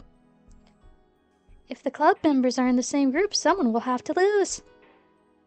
If everyone was in a different group, then we'd all have a chance to move on to the second stage. That's why she's controlling the draw. I put my hand inside the box. I could feel several folded pieces of paper inside of it. But if you thought for a moment, it was odd. No matter which one I chose, I'd never get to any other table. I wonder how she's making it so that you sit at the last table. Me too. Only Mion knows. All I know is that no matter which paper I chose, I'd be sitting at that last table. I got it. All the papers in this box are the same? They must be. I bet Mion set some kind of trap on the box. It was probably a box for a magic show or something. There could be any kind of gimmick inside the box, and she could switch what's inside of it. Depending on who's drawing the papers, she changed out the lots to control the result. I didn't know exactly how, but I was sure she was doing something. I didn't even need to know what she was doing. The most important thing was why. Beep! I don't know which one to pick. No matter which one you pick, your fate is already decided. She was admitting it to herself. I was certain then. Based on what I felt inside, there was less than a 10% chance. There was less than 10 pieces of paper inside this box. In other words, there was a hidden piece of paper that I couldn't touch somewhere inside the box. I smiled at Mion as I figured out her trick, but she had no clue why I was smiling. I'm taking this one. Sure, let me see. Wow! The club members are all divided into separate groups. Mion behaved as though this was news to her. She's such an actress. The other contestants made a dissatisfied noise. They'd have to face club members no matter which table they got. We're snoozing the ad break, since I took a break. Keiichi was surprised too. And not only because we were divided. See? Our fate is already decided. I smiled at him in return. Keiichi was in denial for a moment, but then he smiled back at me. The possibility was 1 in 25. I'm impressed. It was not. I predicted that Mion and Satoko would be at a different table, so the possibility was even lower than that. Keiichi understood that. But normal people like him can't understand the meaning of fate. That's why he put it off as a coincidence. But Keiichi, what if my prediction is right about what game you'll be playing? The possibility will be in the billions. There are a lot of games in this store. What if that prediction's right, too? Will you still believe it's just a coincidence? I stayed quiet in my seat to see what game my group was going to decide on. They were going to choose the fishing game. I can't expect them to choose anything other than that. I can't have high expectations. Otherwise, I'll be hurt again. One of the boys stood up. He walked toward the shelf full of games and picked up one box. He lifted the box above his head and turned around so he could show it to us. I closed my eyes as he did so, but I could still hear what he was saying. Check this out! Do you guys remember this? We should play this one! Yeah! It's the one with the spinning fish, right? I could taste the bitter chemicals in my brain and my mouth. I clenched my fist and tried to endure the numbing feeling. Oh no! I'm sorry. Guess I'm not doing well today. For some reason, I just can't accept this flow. It wasn't because I wasn't feeling well, of course. It was because of my emotions. Our powers are getting weaker and we can only rewind about 2 weeks of our lives. I was feeling it, the end was near for us. In order for me to change my tragic fate, I needed more time to prepare. But I can only go back 2 weeks. That means my powers to resist my fate are significantly weakened. Even if I become as weak as a small leaf on the river, I should be able to do something in order to change my path. But if I can only go back to the point where I'm getting ready to be swallowed up by the whirlpool, there's no chance for me to escape it. I lived for so long believing that I could eventually escape my fate and survive. I believed that I had a chance in every moment of every life I ever lived. But there are limits to those chances. There are so many limits in my repeated lives, and perhaps this might be my last chance. This may be why I'm feeling so restless. Stop it, Rika. The harder you think about it, the worse it'll be on your mind. I know. Just quit it already. Hello. My brain was numb. I was as if I was surrounded by a gray mist. I was inside the crowded toy store, but I felt very far away from everyone else. The tighter I closed my eyes, the harder I clenched my teeth, the emptier my head became. No. Rika, are you okay? Huh? As I tried to focus, I became conscious again. Anya looked at me with concern. I tend to lose my mind easily right after coming back from death. I usually have more time to relax and get used to my new life.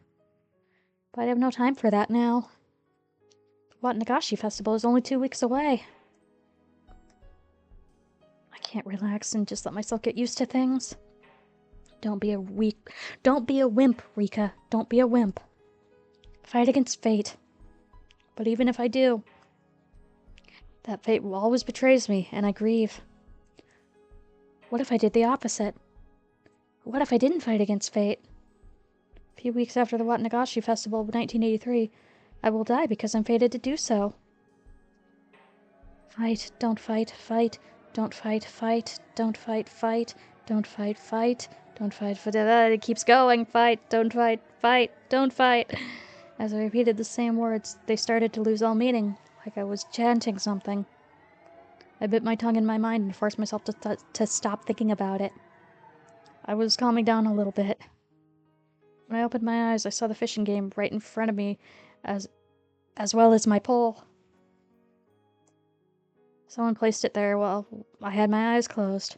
It was as if I was seeing the inevitable reality, immovable reality of fate right in front of me. It felt like a final verdict to me. What do you think, Keiichi? This is what fate is all about. Do I want to earn his agreement or his sympathy? I stood up and walked towards Keiichi's table. His group couldn't decide on a game, so the store owner was deciding for them. Just like last time. The store owner would pick Game of Life. It's kind of unfair to play a game that's your opponent chooses. Couldn't decide on anything because we kept refusing each other's suggestions. Has your table decided on what to play? You can see it for yourself. I looked at my table and saw the fishing game there. Keiichi was surprised to see that my prediction was right again. He also remembered that I predicted his game, too. So you're saying that the owner is gonna bring out the game of life as you predicted? I'm pretty good at predicting things. Are you serious? Alright, I'll believe it. I'll believe you if he really brings out the game of life. You bet. Your group is going to play the game of life. Fine, I'm willing to bet on you. Don't you cheat and talk him into it. He wants you to play the game he has a lot of, so he's bringing that one out. I remember it was covered in dust when he gave it to them last time. Since we had to buy the game if we lost, he was trying to sell products he had a surplus of. Therefore, he won't be choosing any game at random. He'll be looking for ones with bad sales. Oh no! With a strong will to do so. That will of his is going to make the pull of fate all the stronger. In that sense, there's no guarantee that he'd be choosing the game of life specifically. We are dismissing the ad break.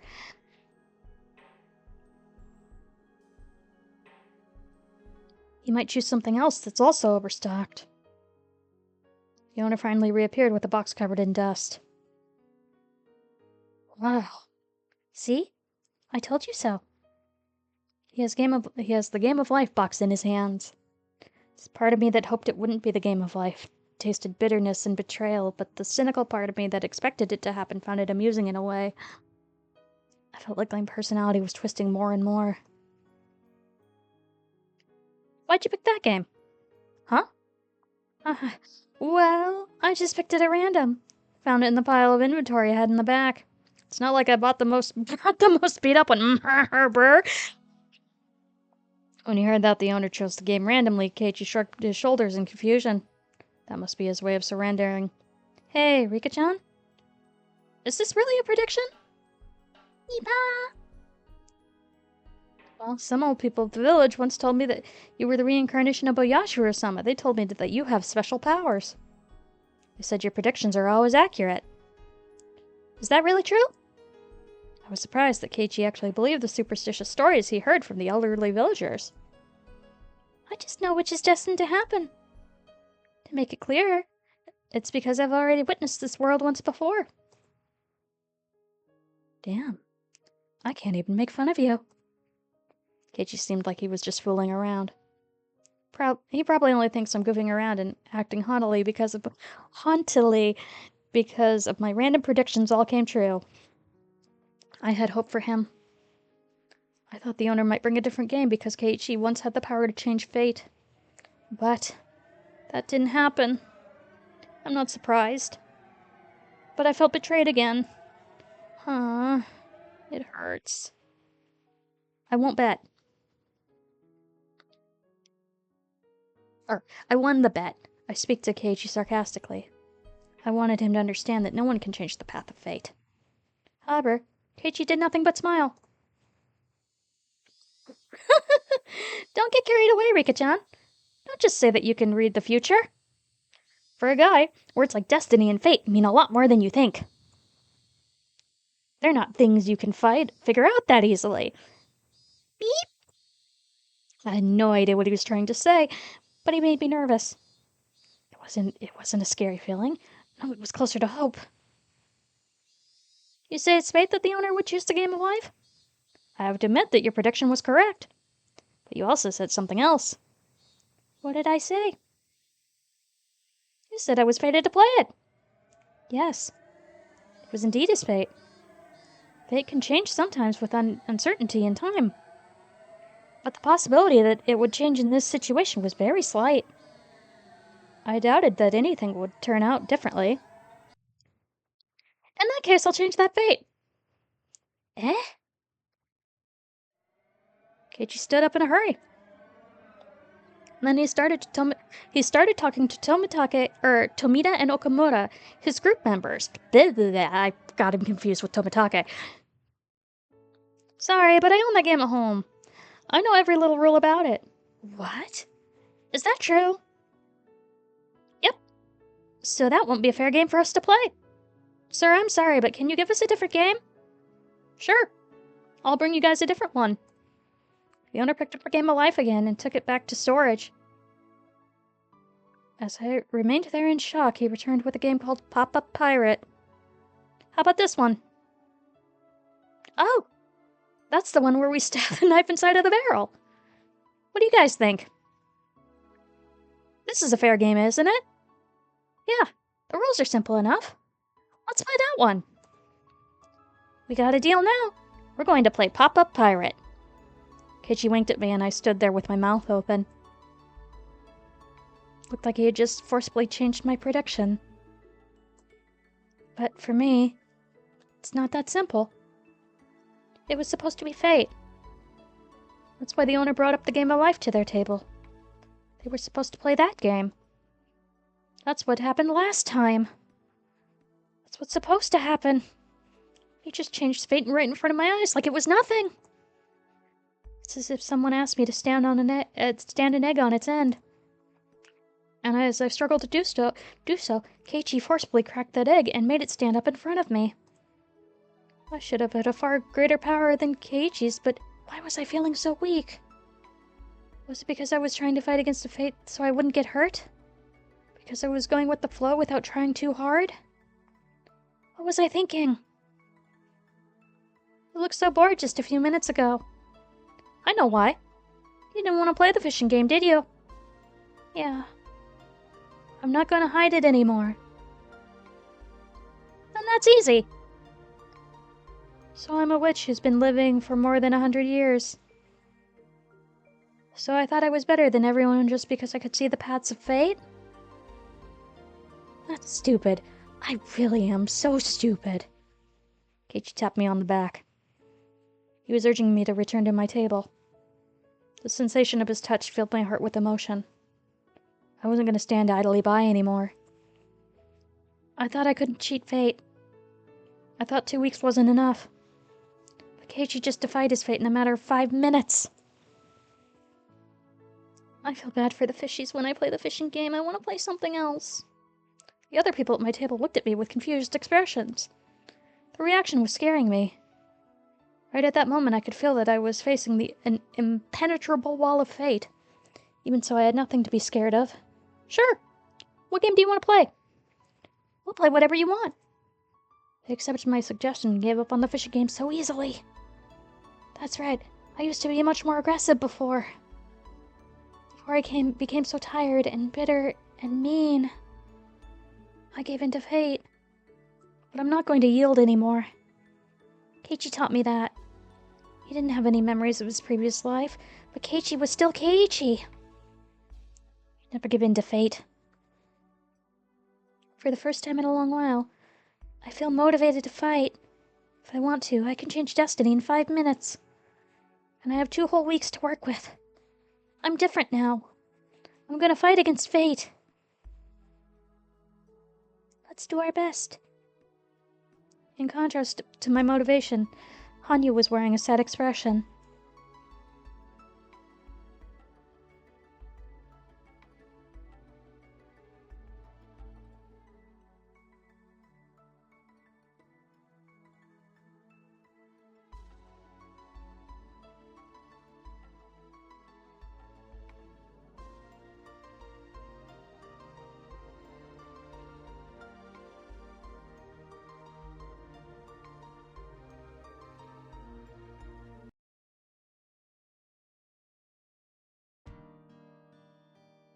I see. We can't hold you here if you have to go help your uncle. Yeah, it's a pretty small store after all.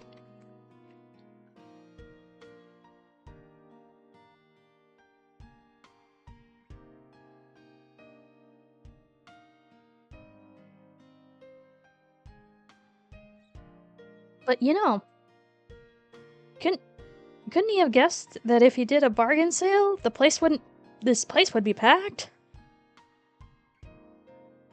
I can't believe he's selling a carton of eggs for only 10 yen!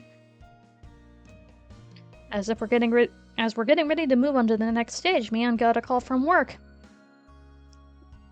This was fated to happen too. If I was still feeling depressed, I would have been disgusted with this situation. But after learning what it felt like to change fate, I was in a good mood. Keiichi and Mion seemed to be like they were regretting that they were unable to settle the match. They really were such good friends. They're so close. I feel kind of jealous how... We really do not have any other boys in our age in our class, do we? Other than, Tomita and Okamura. I suppose Mion-san is something like a male friend to Keiichi-san. Oh no, her femininity again. Rip. But Michan's a girl. She can't be another guy for him. Of course I know that. But when they're together, they look like two boys hanging out. Ren and Satoko enjoyed the lingering excitement of the day as they watched Mion and Keiichi happily goof off. The next moment, the owner came out of the store. "Thank you for today, everyone. You brought me a lot of customers." He was holding on 4 paper bags in his hand. I remember he gave us gifts as a reward for today. Remember how Arc 2 happened? I think there were dolls inside. Here are your rewards for today. Hey, Uncle Yoshiro. Don't I get one? He was giving them out only to us. Mion didn't get anything because she's a family member. That's what happened last time, too. Look! Something cute is inside! Satoko let out a cheer of joy as she saw a cute doll inside of her bag. Rena reacted the same way. This is so cute! One can take it home with me? Really? Did I get one too? Wow. Look at that cute doll. Keiichi got a gorgeous, expensive-looking doll. It's by far the best one. It was adorable even to my eyes. Satoko, Rena, and Mion were feeling the same way. Keiichi got one that fits him the least. Mion started making fun of him right away. She was only saying that because she was jealous that Keiichi got a doll that she really wanted. This is pretty and cute. I can admit that, but it's not really my type of toy. Yeah, people will think you're a pervert if you carry that thing around. Mion just can't be honest with herself. It's obvious that she was trying to make him give up the doll so she could have it for herself. She should just admit that, and ask Keiichi for it. But that's the cute side of Mion. I bet Keiichi can never understand that. Hehe. Keiichi can't keep the doll after receiving that much bullying from Mion. He was thinking about who he should give it to. He probably didn't want to give it to Mion. Time froze for a moment. Hanyu whispered something in my ear. Rika, do you remember? Do you remember how this led to Arc 5? Do you remember how this led to a total massacre? This moment caused Shion's downfall? Yes. I advised him on who she should give the doll to. I did nothing and watched the events unfold.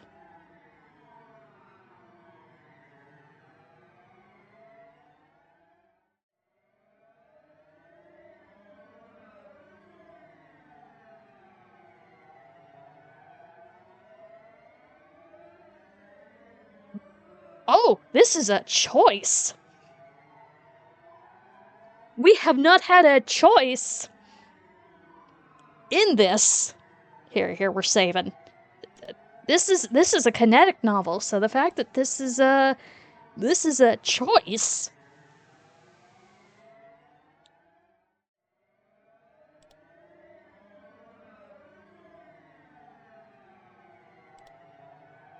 Wow, okay. I'm kind of curious what this does. I remembered that Keiichi's insensitive decision eventually caused a fatal ending. That was fate. Keiichi was internally thinking that he should give the doll to Mion. She was the one who didn't get anything, so it would be natural for him to give it to her. Okay, that's actually really interesting.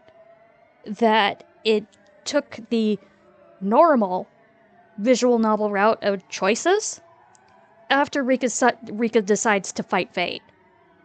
That's fascinating, actually. But the hesitation he was feeling was because Mion was such a close friend to him. He'd been treating Mion as if she were a male friend. But it would be weird to give a doll to another boy. He was afraid if he gave the doll to Mion, he would start looking at her as a girl from that point onward. He wanted to continue his friendship with Mion without thinking about their difference in gender. He didn't want to ruin the relationship he had at that moment. That's why he couldn't give the doll to Mion. Even though she was the only one without a doll, he felt so hesitant. Of course, that was only how I felt. Mion didn't agree. In actuality, she wished he would treat her more like a girl. I walked closer to Keiichi so I could talk to him. Mion heard me telling Keiichi to give her the doll. She would resist taking it. I had to make sure that no one but Keiichi could hear me. I also had to make this very quick. Poke Keiichi in the back. Huh? Keiichi? The person who really wants the doll is the one who's been pulling you the most about it. I was going to say that. But Keiichi opened his mouth first before I could even say anything to him. I know. I hadn't even said anything to him yet. But Keiichi told me that he knew. I felt confused, not knowing what he meant. He turned around to face Mion, smiling mischievously. Mion, if you think I would look like a pervert with this doll, who do you think deserves to have it? Huh? I don't know. I'm saying those dolls aren't for boys. Coward. I see. Then I guess you can have it. Here. Keiichi tossed the doll to Mion as if passing her a basketball. As if forcing her to carry his bag or something. Mion's face quickly turned red. Feeling shy, Keiichi turned away from her. That was surprising. He got my message just by getting a tap on his back. Was Keiichi always this smart? Yes. Yes. He just needs a little direction, but he's actually a very smart boy.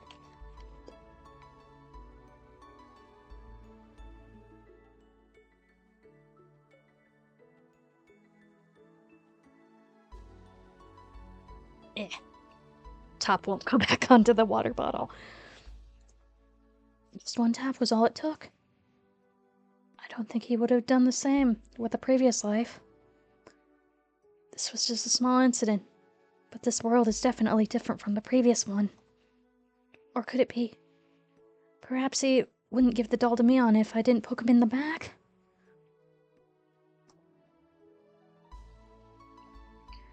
Does he have memories from the previous world after all? No way, he can't! That can't be happening! I know for a fact he doesn't have those memories. But there might be something imperceivable somewhere in his heart. He might remember some of the regrets he felt in the previous worlds. That's why he strongly felt he should be giving the doll to Mion this time. After repeating so many lives, I'm the only one who can even notice the slight growth of his. I see you, Keiichi! I see that growth! I've seen all your growths! But I see it. It's clearly visible to me.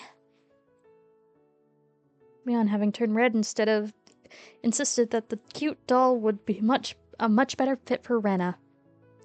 Her attitude made it clear that she really wanted the doll, but couldn't be honest about it. This little man just thinks that cute dolls like this are more for girly girls, you know? This doll doesn't deserve to be owned by a tomboy like me. I know that you want it. It's written all over your face. Haha. No! It's not written on my face. You're lying. Stop being mean. Mion shook her head with an embarrassed look, pretending she wasn't interested in the doll. Everyone already knew she wanted it. We all looked at Mion with big smiles on our faces. not like I can give this doll to... It's not like I can only give this doll to a girl. Just think of it as my gift to you as a friend. Aww. Good job, Keiichi. Is that so? So you would give the doll to a boy, too?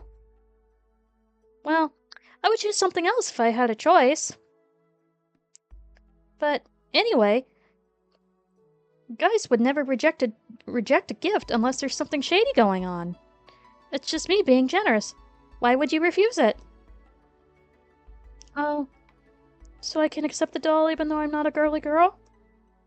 Everyone thought Mion's reaction was hilarious. Rena couldn't stop chuckling. Satoko and I burst out laughing too. Mion, having realized she was being laughed at, got even more embarrassed. I'm offering this to you as a friend. I don't want to hear that you're not cherishing it. Okay. This little man just wants to make it clear that he's not accepting this because he wants the doll. Let's take the doll, Mion. He's taking it because you said it was a gift from you as a friend. He's taking it as a courtesy so he doesn't disrespect your generosity. Hanyu was cracking up too. She was laughing in a loud voice, knowing that no one could hear her anyway. But this was really a good way to resolve... Was this really a good way to resolve the problem? I thought that Mion's issue in the previous life was that she wanted Keiichi to treat her like a girl. She got the doll, but Keiichi still wasn't treating her that way. Still, Mion looked very happy. Maybe it wasn't a big deal after all. I'm sure that Mion will take that doll with her to bed tonight. She'll kiss it goodnight, too. I could bet on that. It's written all over her face. She finally accepted it. It was a challenge just for me to give her the doll. Keiichi turned up to face us, smiling bitterly. You did it, though! Yep, it was perfect. I'm impressed that you managed it. Mion-san was hilarious! It was obvious from the moment that looked at her she really wanted the doll. Isn't that the truth? Haha. Hey, you guys! Are you saying rude things about this old man? Knock it off already. Don't you have to go to work? You're going to be late. You guys better watch yourselves. Mion seemed like she wanted to stay longer. But after looking at her watch, she started heading to work. Everybody was wearing smiles on their faces. This was such a fun day. Everyone had lots of fun, and no one was hurt. I've repeated this same day so many times before. But this time, something was different. It's like I rolled a die and got a 6. And I rolled again and got a 6 again. I don't know if it was just some lucky coincidence or if it was meant to be. It's as if the god of fate was celebrating my motivation to fight against him. Okay, because I am curious. We're gonna save, and then we're gonna go back and do the other choice. Oh, new tip. Good times with Oyashiro-sama. Oh, so yep, the game of life. Alright, let's view the tip.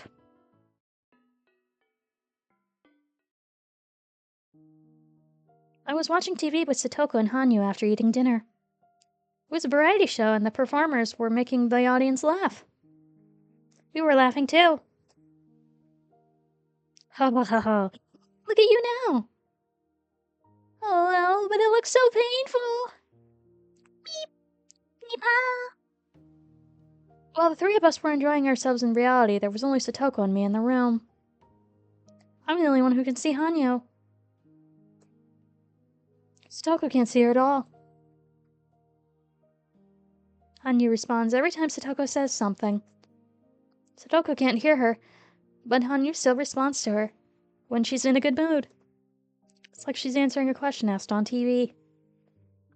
You could even compare it to playing house. She started playing this game with other people because she can't communicate with anyone else but me. Hanyu always attends our club meetings and has a good time there too. If she could communicate with my other friends, she would be a good match for us.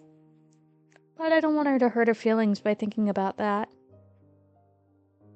If the story of the miracle was written in the old scriptures is true, if it's really Hanyu who performed it, she's someone who had tremendous power long ago. But now she doesn't have any spiritual power, and I'm the only one who can see her. Hanyu has never told me about how she lost her power. I just have to assume that her spiritual power diminished over time. There's a legend in the Furude family that says that Oyashiro-sama will be reborn if a girl is born into the family for 7 generations in a row. With my birth, Hanyu was finally able to communicate with a human for the first time in centuries. Does that mean that Oyashiro-sama has returned? The villager's image of Oyashiro-sama doesn't quite match up with that of Hanyu. Especially when I see her lying on her belly and watching TV with Satoko. So, yeah, if you haven't put it together, Hanyu is more or less Oyashiro-sama. So we're gonna save. And we're gonna save. And then we're gonna load. Because, man, was I surprised by that choice. I did nothing and watched the events unfold. I thought about telling Keiichi to give the doll to Mion, but I stayed quiet because I wanted to believe in him. When we were in the same situation in the previous life, Keiichi gave the doll to Rena. Mion was deeply hurt by that tragedy and the tragedy began shortly after that. If I didn't do anything and just watched him now, things were going to end up the same way. But I'm sure that Keiichi deeply regretted the fact that he didn't give the doll to Mion in his previous world. And while I was aware he didn't have any memories from that world, I was hoping in his heart vaguely remembered that strong emotion. I challenged him without telling him anything. Keiichi contemplated whether to give the doll to Rena or Mion or Rena. Mina. Mion, if you think it would look like a pervert with the doll, who do you think deserves to have it? Huh? I don't know. I'm saying that dolls aren't meant for boys. Oh, okay, so interesting. It's the same. Here. Interesting. Da-da-da, carrying the bag, turns red, that's amazing, blah blah blah. Keiichi. Mika, that just might be a coincidence, you know? Strong will is directly related to fate. If his will is to give the doll to Rena was weak, this might have been a result of that. But I don't feel if it was just a coincidence. I believe that Keiichi remembers something in his heart, and because of that, he made some progress. Mion had turned red and insisted that the cute doll would be a much better fit for Rena. Her attitude made it clear, yep, really wanted the doll. I just did. Da-da-da-da-da-da. Interesting. So it's either she takes the action or she has faith. Either way, she is rewarded for it. I prefer that she takes the action. But both are good.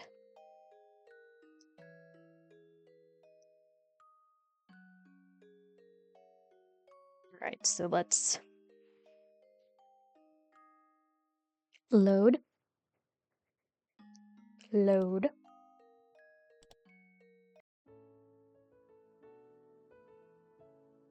Save and load.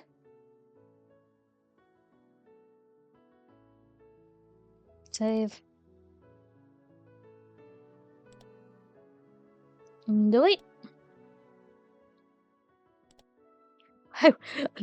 Excuse me, I was shocked by a choice though.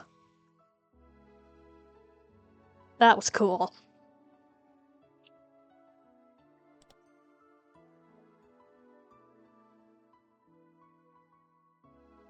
Let's do another chapter.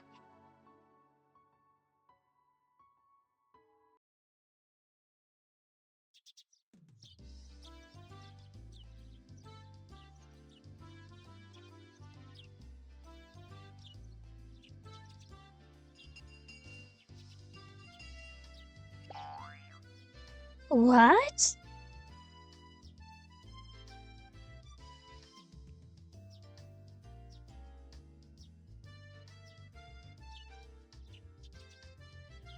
I know I've heard some people mention it before, but they were serious about that?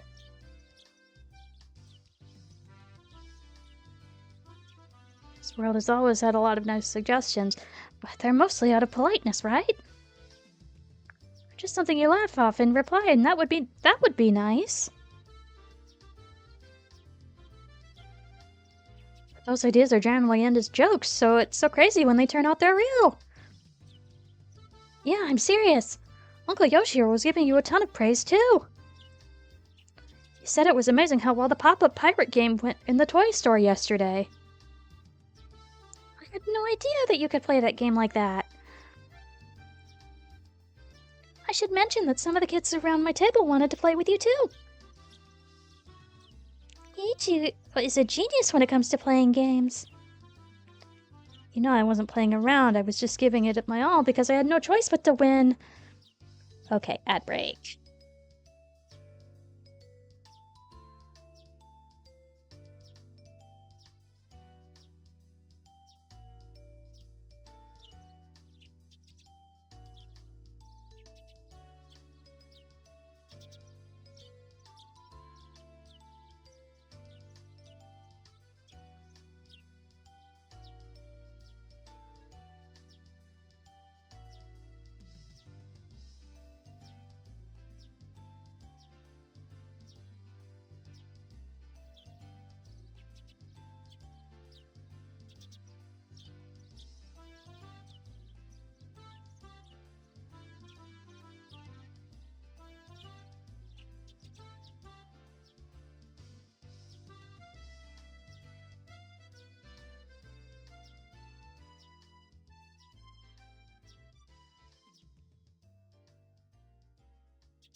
Alright, let's get back to it.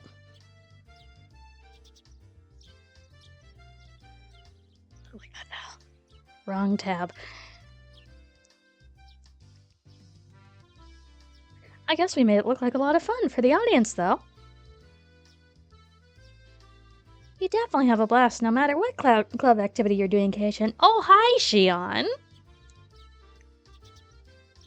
A coach was saying that the Hinamazawa fighters would be so happy if you joined the team. That's very true. Dr. Irie has nothing but great things to say about you at the meeting last night, Maribara-kun. You have the ability to bring people joy and far more than you think you do. You think so? This little man didn't mention your name just because you're his friend. He did it because he's confident you can do the job. I was at the meeting too, and no one was against the idea. Maribara-kun, you honestly do have a good reputation around the village. Aw, good for Keiichi, he's accepted. I've heard good things about you in Okonomiya too. What you did in that match between the Hinamazawa fighters and the Okonomiya Titans was legendary. It really was incredible. The reports were there to see Kameda-san, but they were more impressed by you. We're talking about that rigged baseball match I set up with Kameda-kun. The public did end up believing the talented pitcher walked me out of fear of my insight. Kameda-kun and I have entered a strange relationship since then, but I'd really rather not talk about it right now. What do you think, Keiichi-kun? I think you could do it. I'm backing you up too. I definitely think you should be in charge of the Watanagashi Planning Committee. Aww. Watanagashi is the annual festival held in June. It's supposed to be the biggest event in the village, and for most people living here, gathering together for it. Since this is a major event, there's always an organization committee to plan out the festival in a few months in advance. The festival is only 2 weeks away, and I just moved to this village. But now they want me to join that committee? Look, first of all, I don't even know what you do in a committee. You don't need to be concerned about it. The job was unanimously we want you to fill is hosting the auction. Alright, no, you'd be good at that. What the hell is that? Do you want me to sell bananas or something? Bananas, bananas, get your bananas. Well, let me explain. We're holding an auction event for the first time this year. We're going to auction off donated items just to see how it turns out. There's kind of a long story behind it. We wanted to do something which everyone can participate using donated items as prizes. But the elder members decided to distribute the prizes using something other than the lottery for their own reasons. Put it simply, our hag of a grandmother let her temper get to her and wouldn't back down after that. She didn't really consider any specifics. Yep, Anyway, we have to come up with how to utilize the donated items. We thought about doing an auction. That sounds like fun. You might be able to get something good for a really cheap price. It's fun to just watch the show, too. Items were all donated, so they were free, huh? That committee sure is good at making money. The profit will be going to the beer fund for the village committee's winter getaway trip. It's not fair. You're not ready for beer yet, Furude-san. Oh, you have no idea. This old soul drinks wine. I think I understand what's going on now. But still, I've never done anything like that before. I'm sure you can do it, Keiichi-kun. I bet you do really well if they told me you got to keep 10% of the profits. Well, yeah. If I can get something for producing results, then I'll do my best at it. On the other hand, you might be facing a dreadful penalty game if you don't produce anything. Wait a minute, Satoko. Why would I agree to do a risky deal like that? Don't forget, they're the ones asking for my help. I'm a very busy guy, you know. Try asking my agent first. You have an agent? I bet that agent is me on. Alright, Kei-chan. If you want some kind of compensation, we can talk about it. I really want you to be a part of this. We can make a deal. That sounds interesting. I wonder what I should ask for. We're talking about punishments, but our first time talking about a reward. That's true. We're always fighting for something, huh? Rena's right. The whole purpose of the club activity is to escape the punishments we come up with. Even if we win, we never get a prize or a reward for it. You just are not the loser. Keiichi has no idea how to respond to something that sounds too good to be true. Maybe Misha can come up with a good idea. It's hard to decide what you want, isn't it? Let me see. How about this? An admission ticket to Angel Mart's dessert fiesta. Don't be too cheap, sis. Why don't you give him 3 years worth of admission? Hey, that sounds more like a deluxe reward to me. I heard that some people pay a lot of money for that ticket. Are you sure you can hook me up with 3 years worth of admission? Of course I can. But you have to do a good job. I'm sure he will. With Keiichi-kun, there's going to be heaps of fun. I feel the same way. I'm really looking forward to the auction now. Yeah, you could probably get people in line up for takoyaki that doesn't even contain octopus. Well, that was from Arc 1 or 2. Hey, takoyaki without octopus? That's impossible. No, I'm pretty sure you could do it. Yeah, he'd probably say it was healthier. That it was the healthier kind of takoyaki. Are you making fun of me or what? So, what do you think, Mayabara-kun? Hold on, I am gonna put a brace on my hand.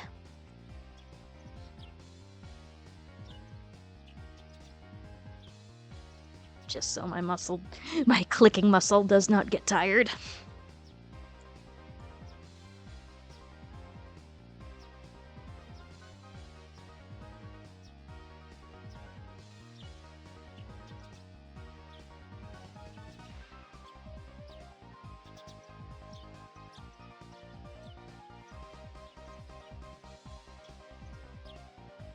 we go.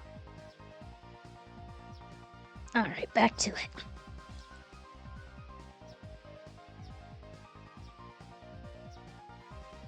Oh yeah, it's just after a while my hand gets sore.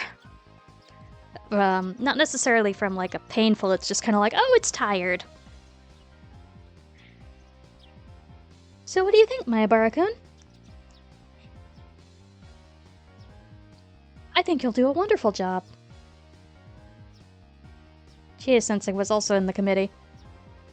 She must have backed up Mion's suggestion when she brought my name up at the last meeting.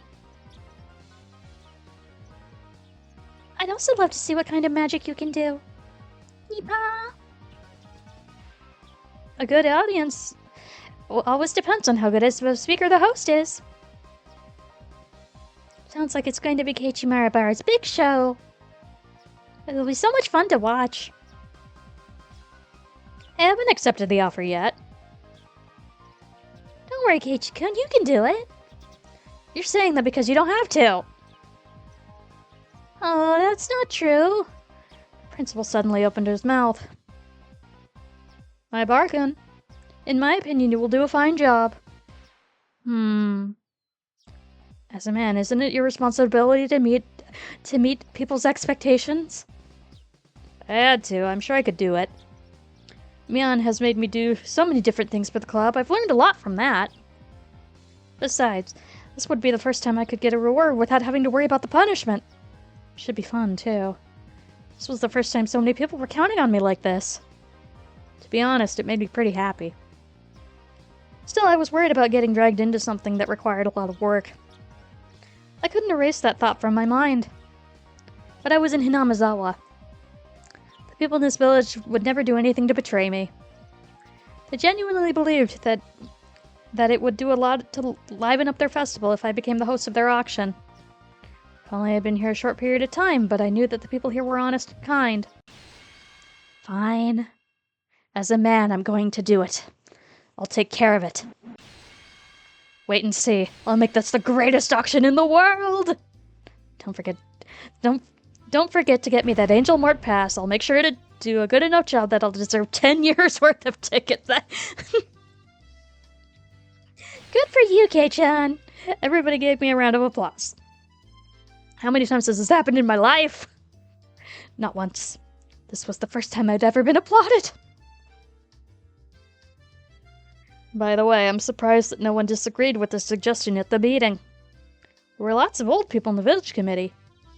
I'm a young guy who's only just moved here.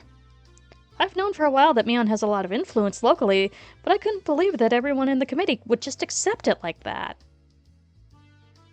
Most of them are the kind of hard-headed old people, but the new generation is gradually taking over, you know?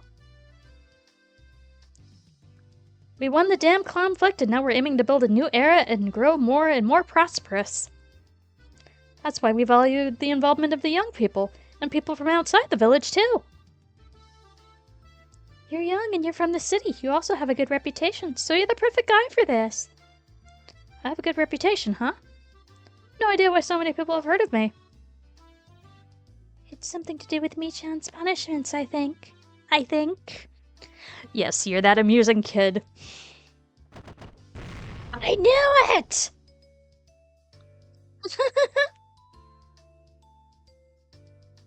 Alright then. I'll call your parents about it tonight, so please let them know when you get back home today, okay?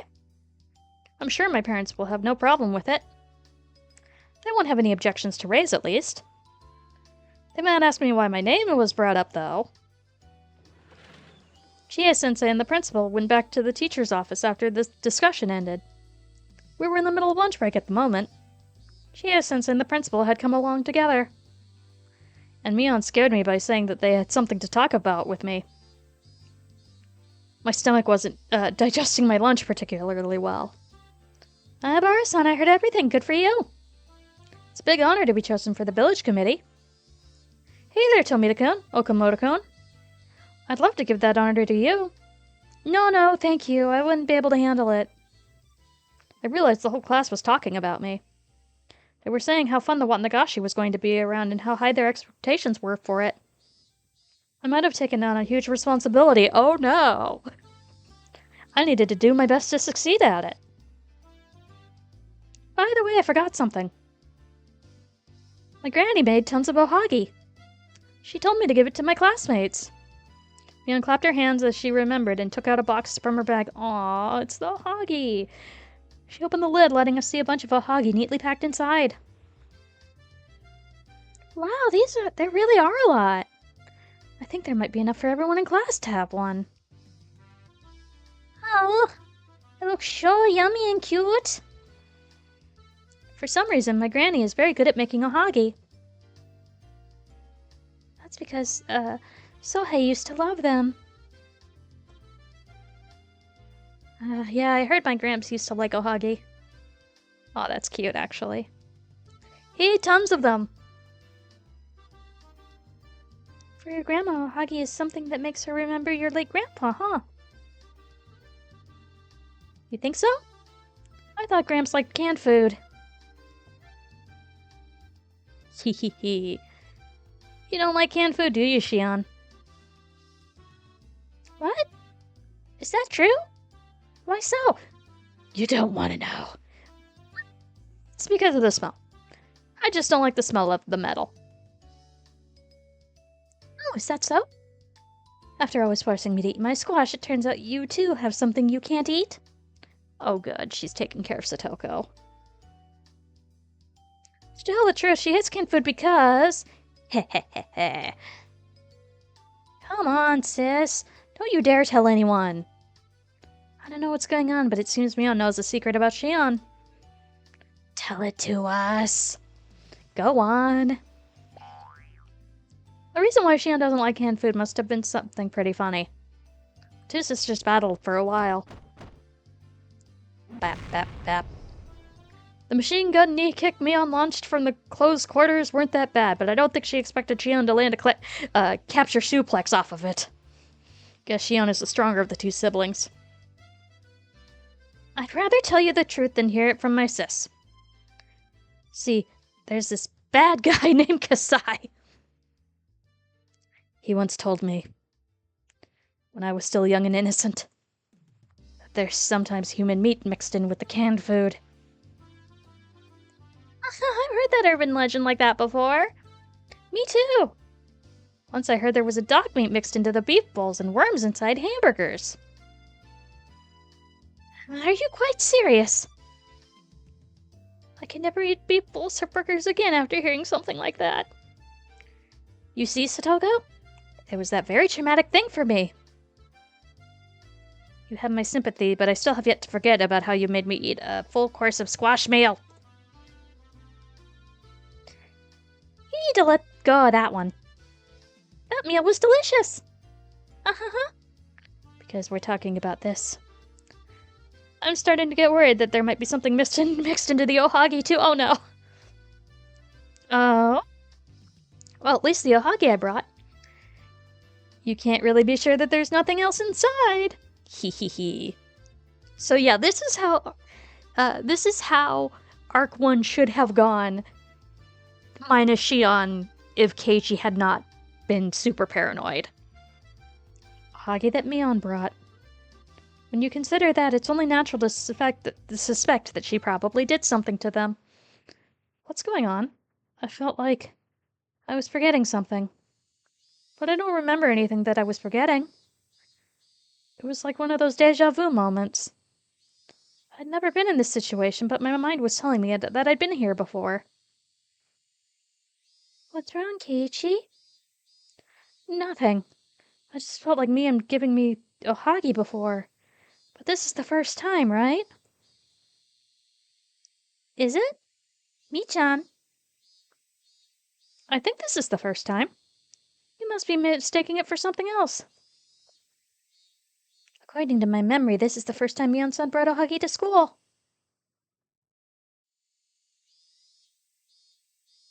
I know. You're being cautious because these are from this old man, aren't you? There's nothing to brag about if you think it should be reflecting on your regular behavior. You're right. I wouldn't be this way if Rena bought the ohagi. Rena's really good at cooking. They're small, but very carefully made. Huh? I've never made ohagi before. What? What was I saying? Why did I say that Rena had made ohagi before? Why would I know that Rena makes her ohagi small, but neatly? Oh, I had no idea where that memory was coming from. I could only assume that it was an error in my brain. Anna was saying that this was her first time bringing ohagi to class. As I tilted my head in confusion, everyone started reaching inside the box. Rena took one out for me and put it on the lid. Stared at it closely. What was I so concerned about? Jan said I was probably concerned that she did something to the ohagi. But it wasn't quite that. I really didn't know how to explain it. Felt like I was forgetting something important. I'd forgotten something important. And all I had was the obligation to remember. In front of me was nothing but a single ohagi that came from Mion's house. I was frustrated, but I really couldn't think of anything. There's no way I could remember it, because I didn't know anything. Keiichi, you've been staring at your ohagi for a long time. What's the matter? Oh, it's just I'm experiencing deja vu. Don't you get it sometimes? It's your first time seeing something, but you feel like you've seen it before? So, you feel like Mion has given you ohagi in the past? I'm sure it's just my imagination. Mion just told me that she'd never brought ohagi to school before. Keiichi, you can't have memories of what didn't happen. If you remember something, I'm sure it really did happen before. Rika-chan told me something strange. I didn't usually take her random comments seriously. But ever since I saw her making those predictions on the toy store, I've been curious about her special powers. Felt like she was telling me something deep. It's weird to hear that from you since you're so great at making predictions. Are you talking about the cycle of reincarnation or something? I don't know much about religion. I just wanted to tell you that if you know about something that's happened to you before, I want you to try to remember what's happened. I don't want you to treat it like you're just mistaken. Do you understand what I'm trying to say? I guess. I was a little surprised at how serious she sounded. I always thought that Rika was just an innocent girl who fooled around all the time by saying things like beep and Eepa.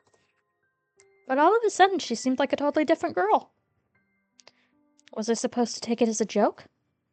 The serious look on her face told me that it wasn't time for jokes, though. If that's all you're telling me, then I guess I got the ohagi from Mion in a previous life. I won't make fun of you, so please tell me everything. Why did Mii give you that ohagi? The more I think about it, the more I think it's just my imagination. Maybe it was just a dream. I don't care if it was a dream. You must remember something. Please tell me.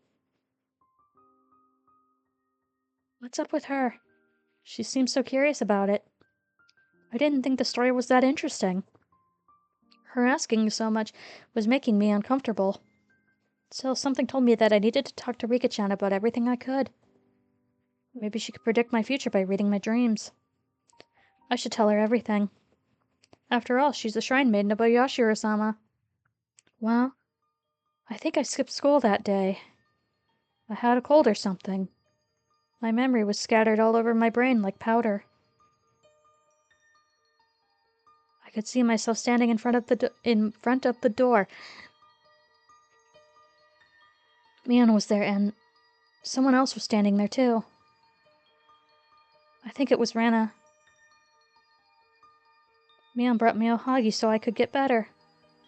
I think she told me that her grandma made it just like today. And then? Well, then I ate the ohagi after they went back home. Then I found something inside the ohagi. I'm sure I saw it in a comic book or something.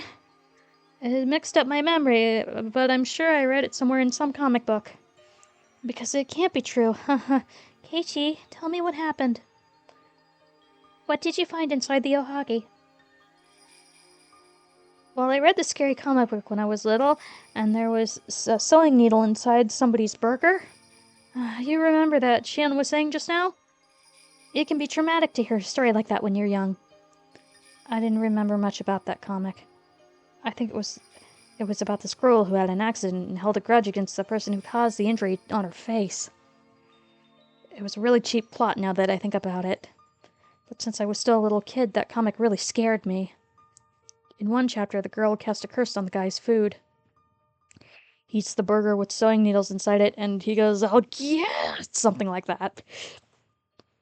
It still freaked me out. The image was so grotesque and shocking to me. Who gave you access to Junji Ito?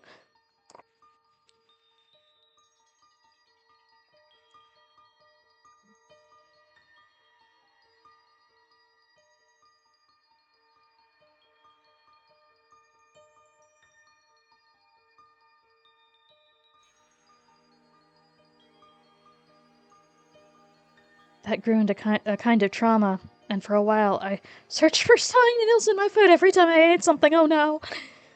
I couldn't eat burgers for a while for that reason. But my parents got concerned and my hunger overcame my trauma. Eventually that experience disappeared into the flow of time.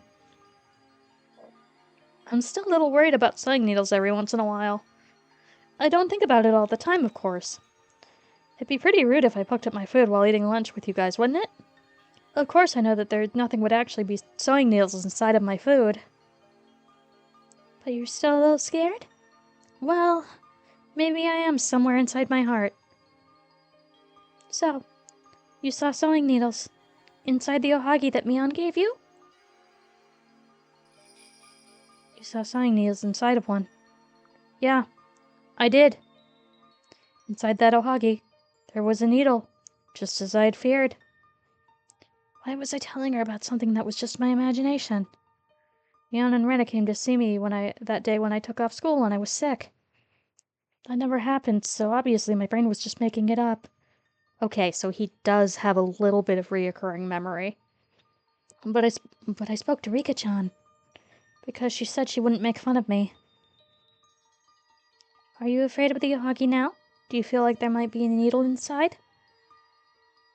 Is that why you're not eating it? I realized that Mion and Rena were also looking at me. They were wondering why I was staring at the ohagi without eating it. Oh, you don't like ohagi, Kei-chan? If you don't have to eat it.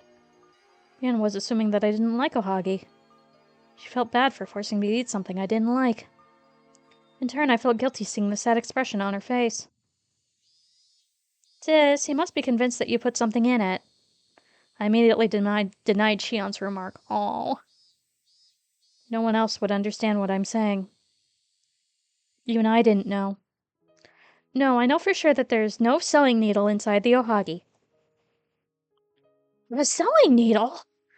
Why would this old man put something like that in there? Of course you wouldn't. You're obviously not the type to visit and bring something with you out of pure generosity. You might play a trick with Tabasco sauce or something, but you never put needles inside. You'd never do something as dangerous as that. I know you would never do such a thing. Growth! I grabbed the ohagi with my hand. As I brought it to the front of my mouth, I felt the need to check, just in case. But I told myself clearly, hey, you wimp. When are you going to stop being scared of that stupid comic book? Mion brought these ohagi to treat everyone in class. There's no way she would put needles inside of these. I forced that stupid memory out of my brain and munched on the ohagi. It's delicious. Of course it is. There wasn't a needle inside, was there? No way. I'm really sorry. I was just caught up in a traumatic experience I once had. My heart had stopped pounding and I felt relieved. Next moment, I got the urge to say something to Mion. It wasn't the right thing to say, but I felt like I had to say it. Hey, Mion? Huh? What is it? The ohagi was delicious. Huh? I'm glad I brought them then, even though they were really heavy. I don't know why I wanted to tell her again that the ohagi was delicious. But I was glad that I said it to her. I was finally released from that odd feeling. Aw. Well then, since Kei-chan overcame his fears and ate the ohagi, you should eat this squash, Satoko-chan. It's soft and sweet. How can that lunchbox always be so full of squash? You're going to give me a traumatic experience. Shi-chan is trying hard to stop Satoko-chan from hating squash. She's so passionate about it. Maybe she sees her as her future little sister. Heh heh heh. By the time I finished eating my ohagi, we had returned to our usual fun lunchtime. Keiichi, what if... What if what? What if you really do see a needle inside your food? What will you do? That's not going to happen. Don't you threaten me, Rika-chan. It's missing the ad break.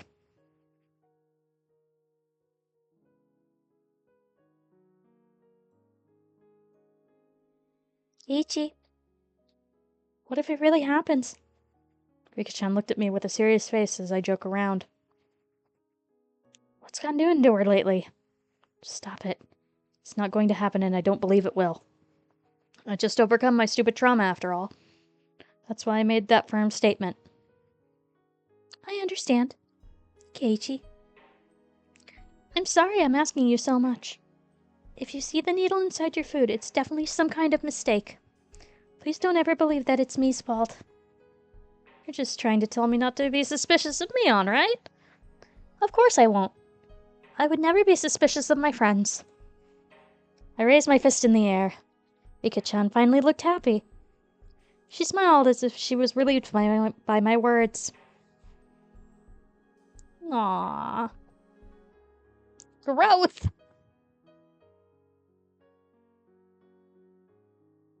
Halfway point?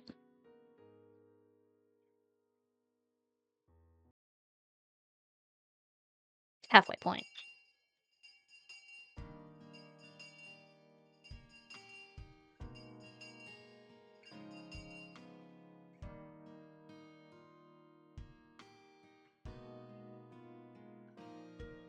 The items donated for the auctions were gathered at the Furude Shrine.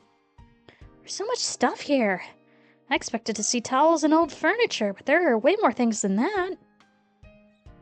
I see even TVs and refrigerators. Nice. These are pretty new, too. Impressed, huh? We got donations from the stores my family owns. Some of them were on display products or leftovers that they can't sell, but they're still practically brand new. Perfect. Way to be helpful to your community. If you don't mind something a model behind, they're incredible, right?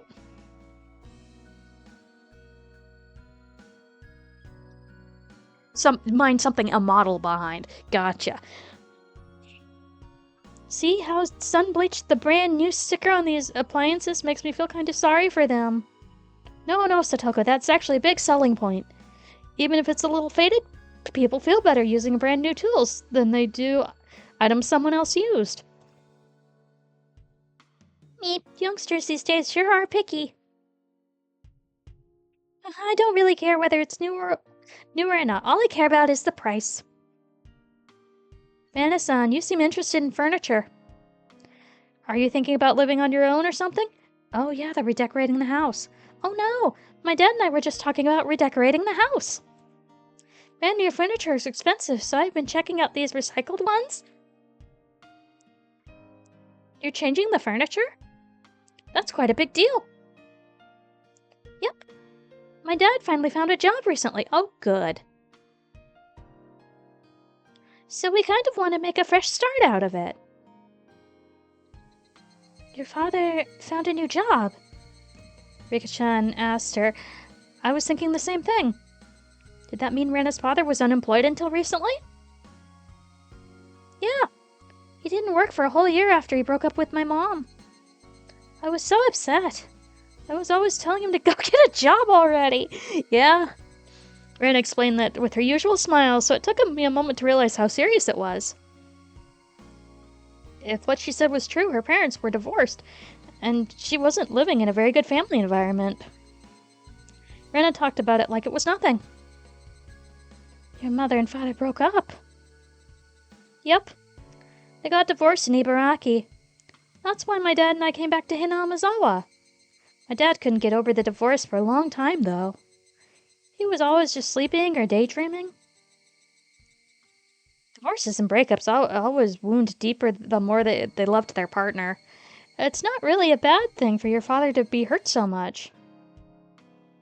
That's a romantic way to put it. Anyway, I eventually found out that he was spending a lot of money at the bar. I was shocked when I looked at our bank account. Rena's mom is a famous designer. Their family used to make lots of money.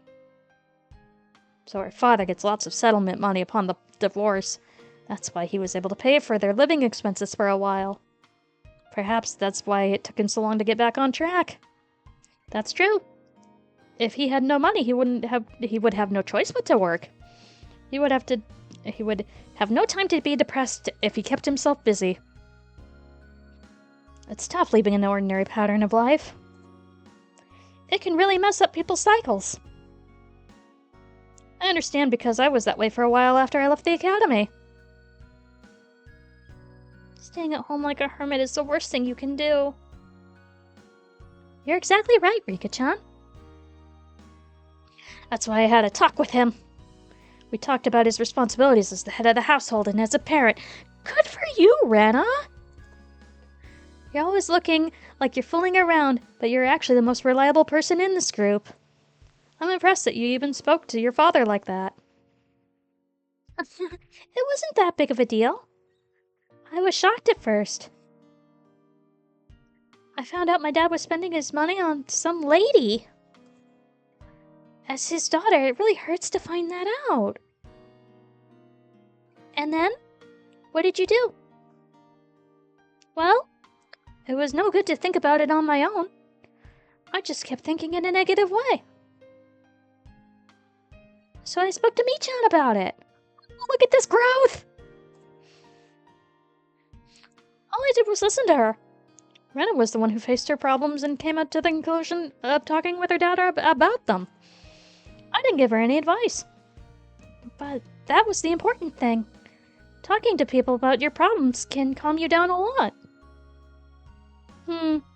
Is that so? She overcame it just by talking to Sis.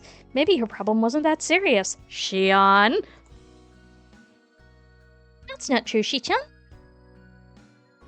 Before I spoke to Michan, all I thought about was how I wanted to hurt that lady. But I realized that wasn't a good solution at all.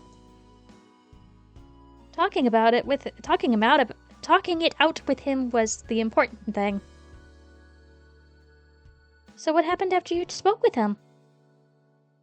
Well, we concluded that he wasn't moving on because of the money. So we transferred the funds into a different account and I took charge of them. Now my dad has to get an allowance from me every month. Oh, it's as though you were the parent now. Everyone else laughed along with Satoko. I wasn't sure if I should laugh, but I saw Rena laughing too. Anyway, the money was keeping her father from moving on. As soon as he remembered the value of money, he stopped going to that shady bar and got a job. It really was perfect timing. He was getting ready to pay down the down payment for the lady's apartment.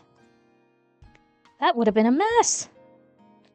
You talk about it like it's nothing, but that's a pretty serious story. Your family could have been ruined. That's true. If I didn't talk to Michan and kept on thinking about it on my own, I don't know where I would have been by now. It wasn't good. I think I probably would have tried to kill that lady. Yeah? Everybody laughed at hearing such a dangerous thing coming out of Rena's mouth. Rena laughed too. But I saw something serious in her eyes. It was probably true that she once thought about murdering that lady. And leaving her body in the dumpster. Don't worry about it. She seduced Rena's father so that she could get the money out of him. Knowing how short-tempered I am, I might do the same thing if that happened to me. I think she made the right decision in talking to Mion instead of being irrational. I'm impressed. It's not that easy to talk about your family issues. I know. It took me a while to make the decision to talk to Michan. But that one dream changed everything. A dream? Yep. Every night in bed I think about my problems. So I was troubled even in my dreams.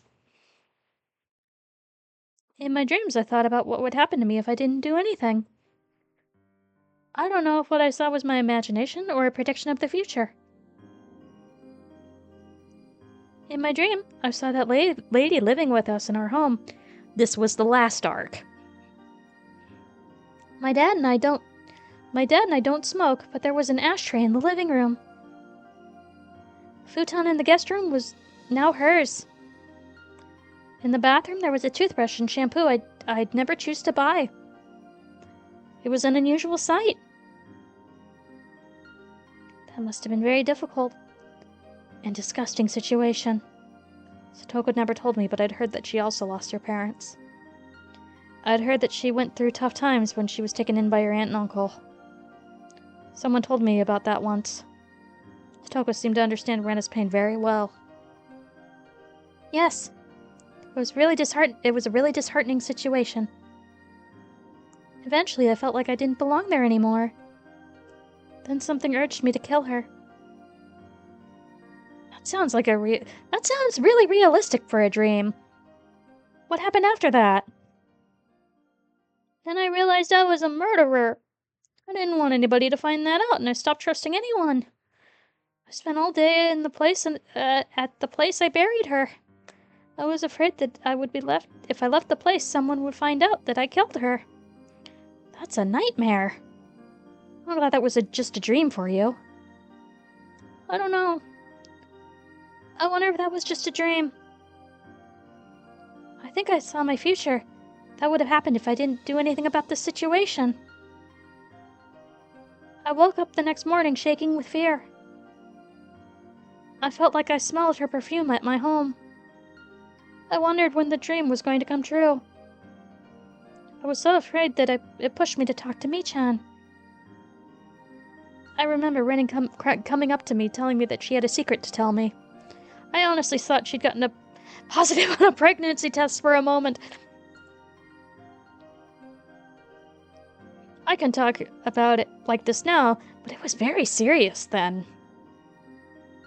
Michan is a really dependable person. She listened to me and guided me through a situation to a solution.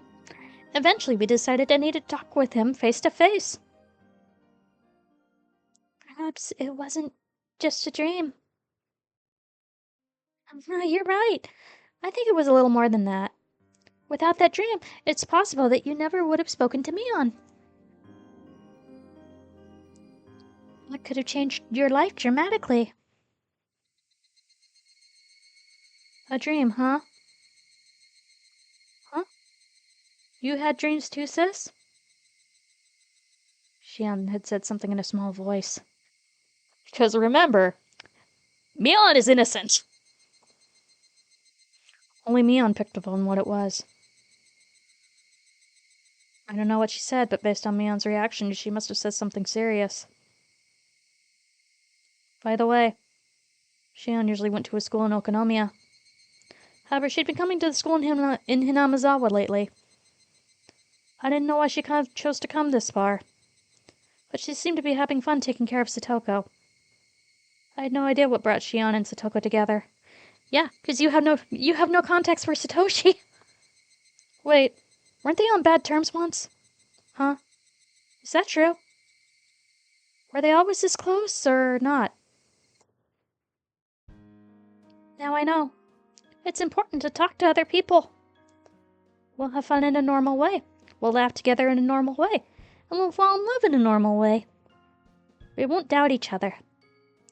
We'll trust each other. Friends have greater meaning than I thought.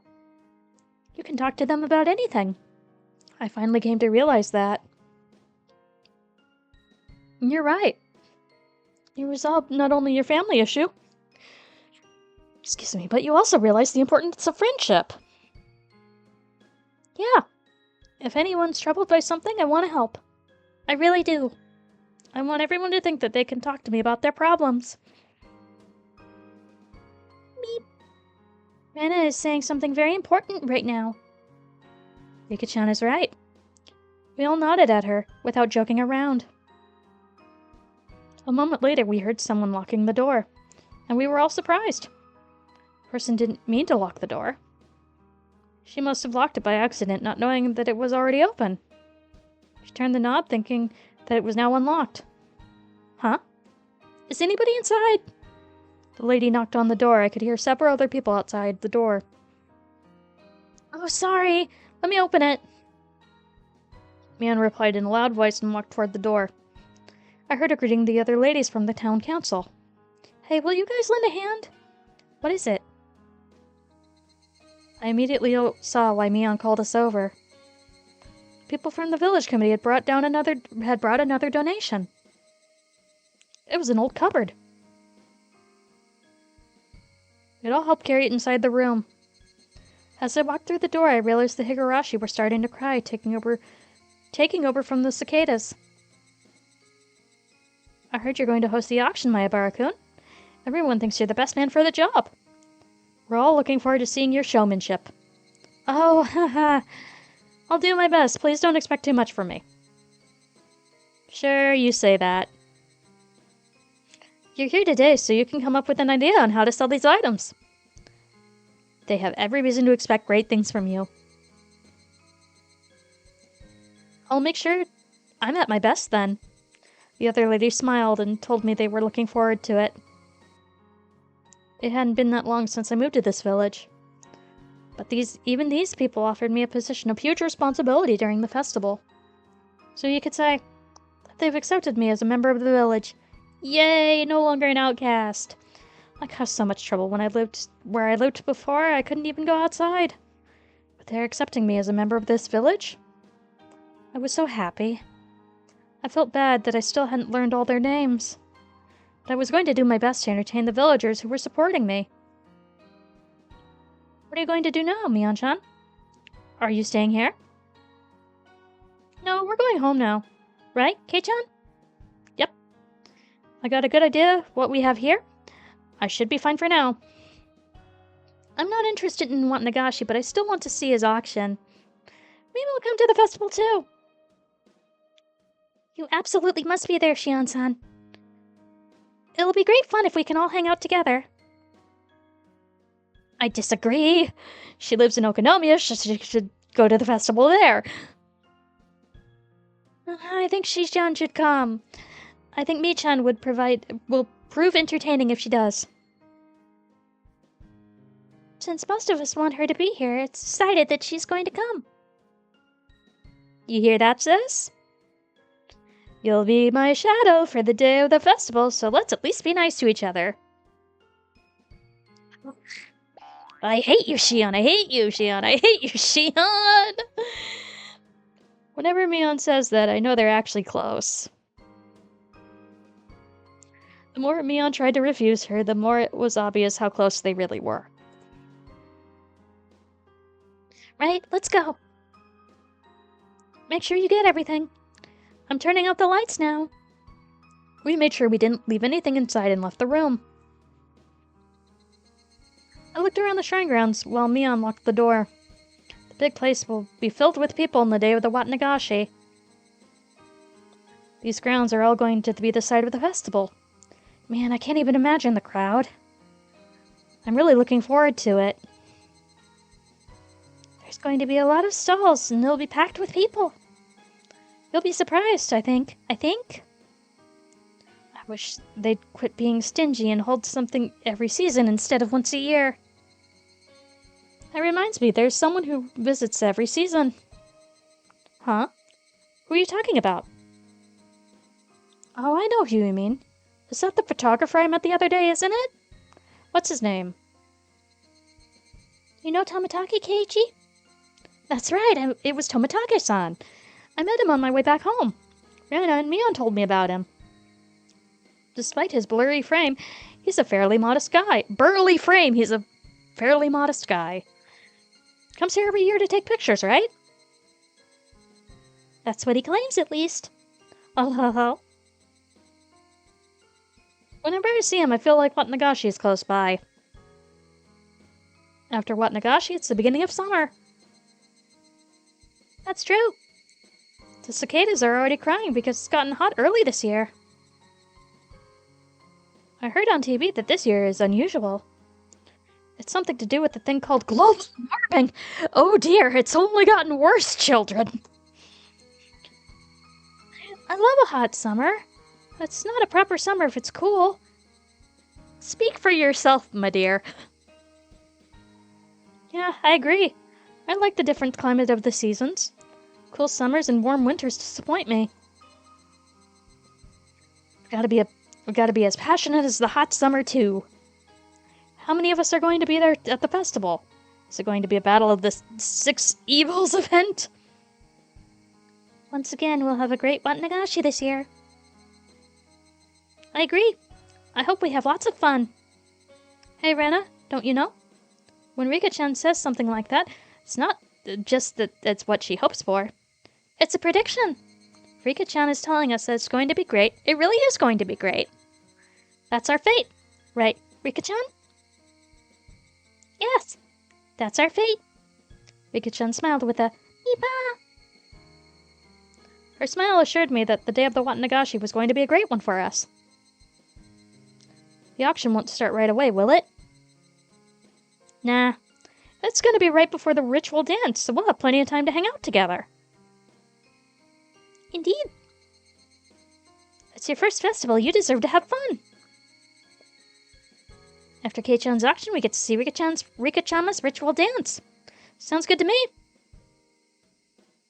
That means I don't get to see Keiichi the whole time. I have to stand by for the dance. You're going to be in the show too, Rika-chan? What's the dance all about? Are you going to do something traditional because you're the shrine maid? There's a dance that's a ceremony for paying respects to the cotton inside of the futon. You should root for Rika-chan too, Keiichi-kun. You see? Rika-chan dances in her shrine maid outfit. It's just so cute. I'm taking her home with me. I've never seen a real shrine maiden before. I'm sure Rika-chan will look adorable. I was looking more and more forward to the Watnagashi festival. Rena, Mion, Shion, Satoko, Rika-chan, and I. The 6 of us will definitely have a great time there. How many more days do we have? I've never been this excited about a festival in my life.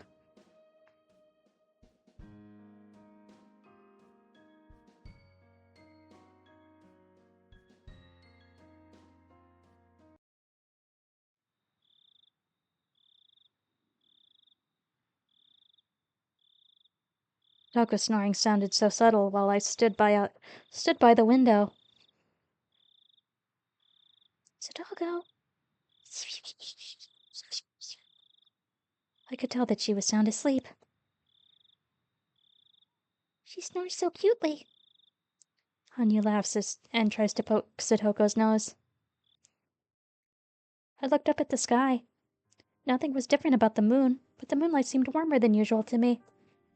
Rika, you seem to be in a good mood. Yes, I think I am. I realized it only after Hanyu pointed it out. I really was in a very good mood. Otherwise, I wouldn't be enjoying the view of the sky on a humid night like this. Felt like bringing a toast to the moon. As I rooted around in the back of the closet, Hanyu spoke to me, sounding noticeably upset. Rika, don't you even think about drinking.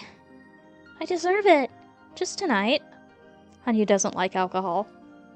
If I drink, Hanyu also tastes it, and she always complains when I try to drink.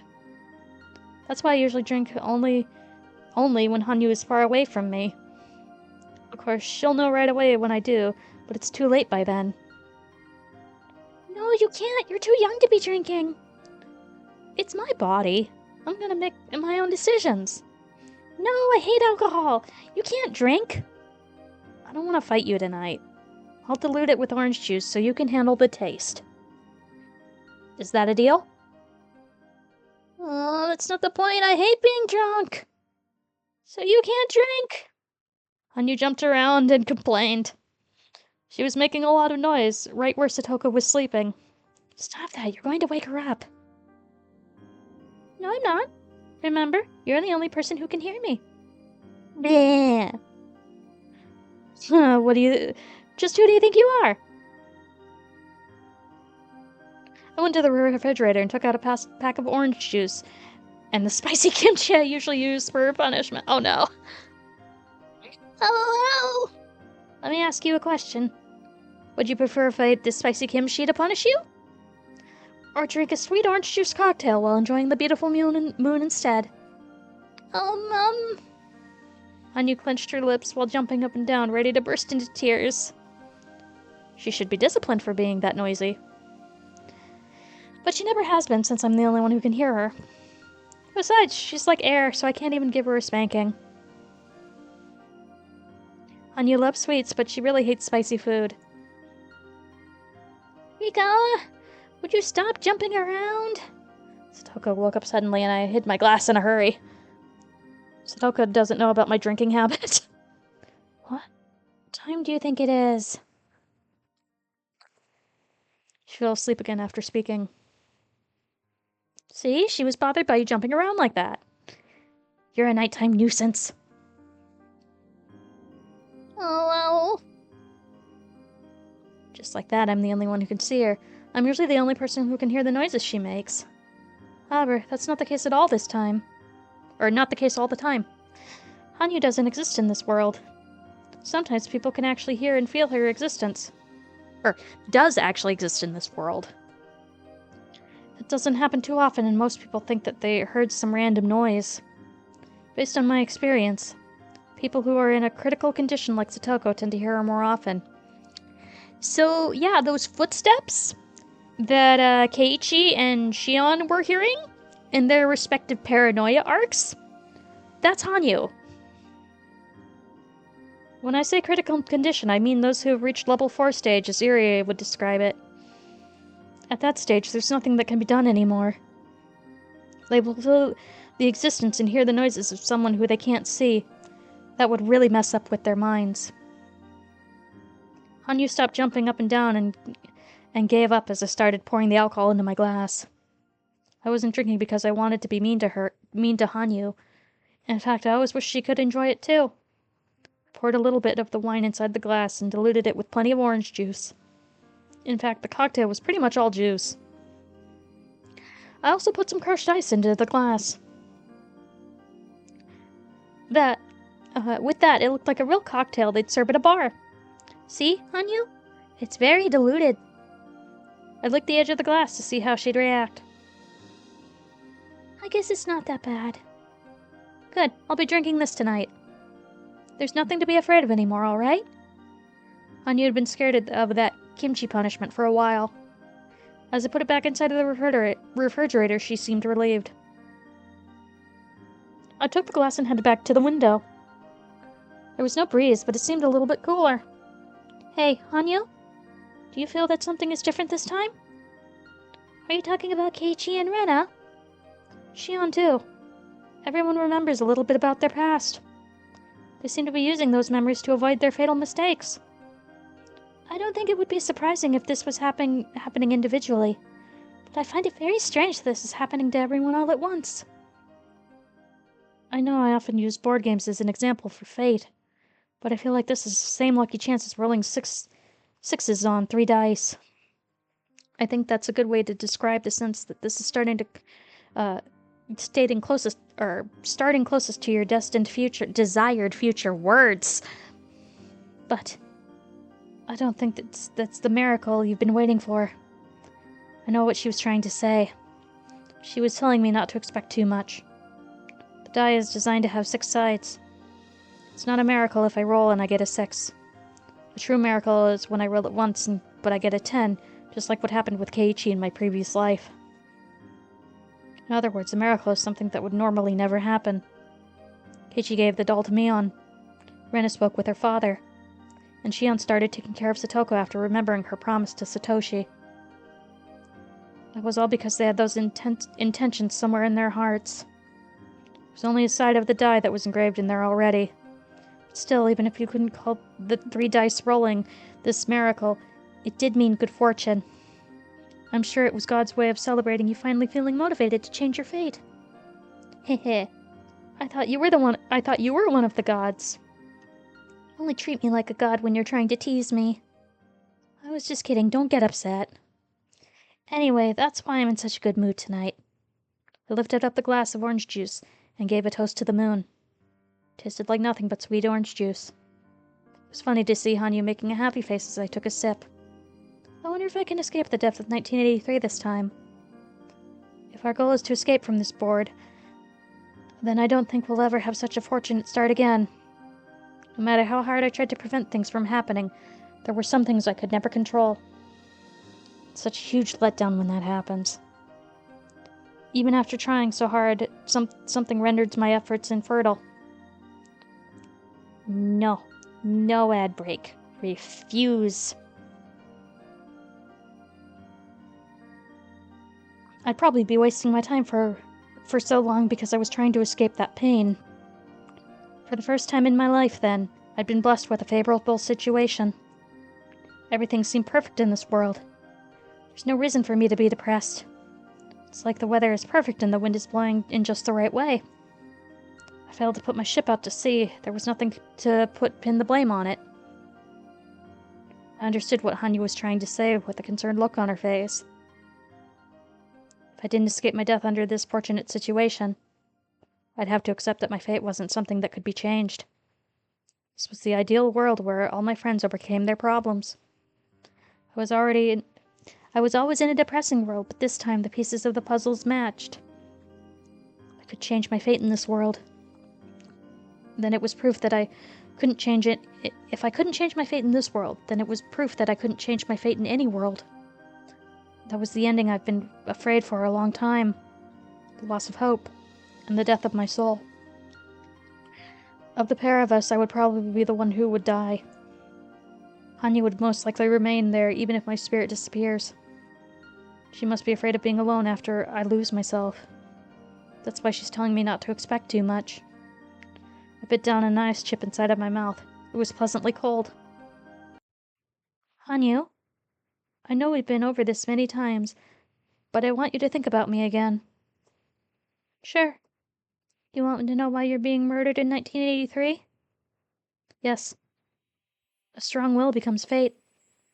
That means that the reason I get murdered every year is because of someone's strong will. I think you're right. Who would benefit from killing Rika Furude?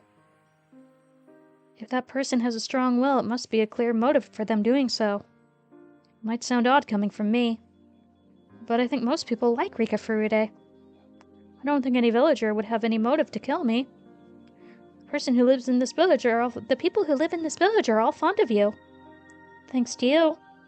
Oh, I'm just showing you my appreciation. Anyway, we now know that the Sonozaki family is not the culprit. I have no idea who else would want to kill me. You know, this village is supposed to be the safest place in the world for you. You're right. It's supposed to be. There are plenty of people who would protect me here. It's ironic. For a long time I've been refusing help from all those people who were trying to keep me safe. Rika, I think we should rely on Irie. People in the village love and cherish me. But no matter what, they never saved me when I tried to escape the fate of my death. I spoke to several villagers in the past, but they never believed them. None of them saved me in the end.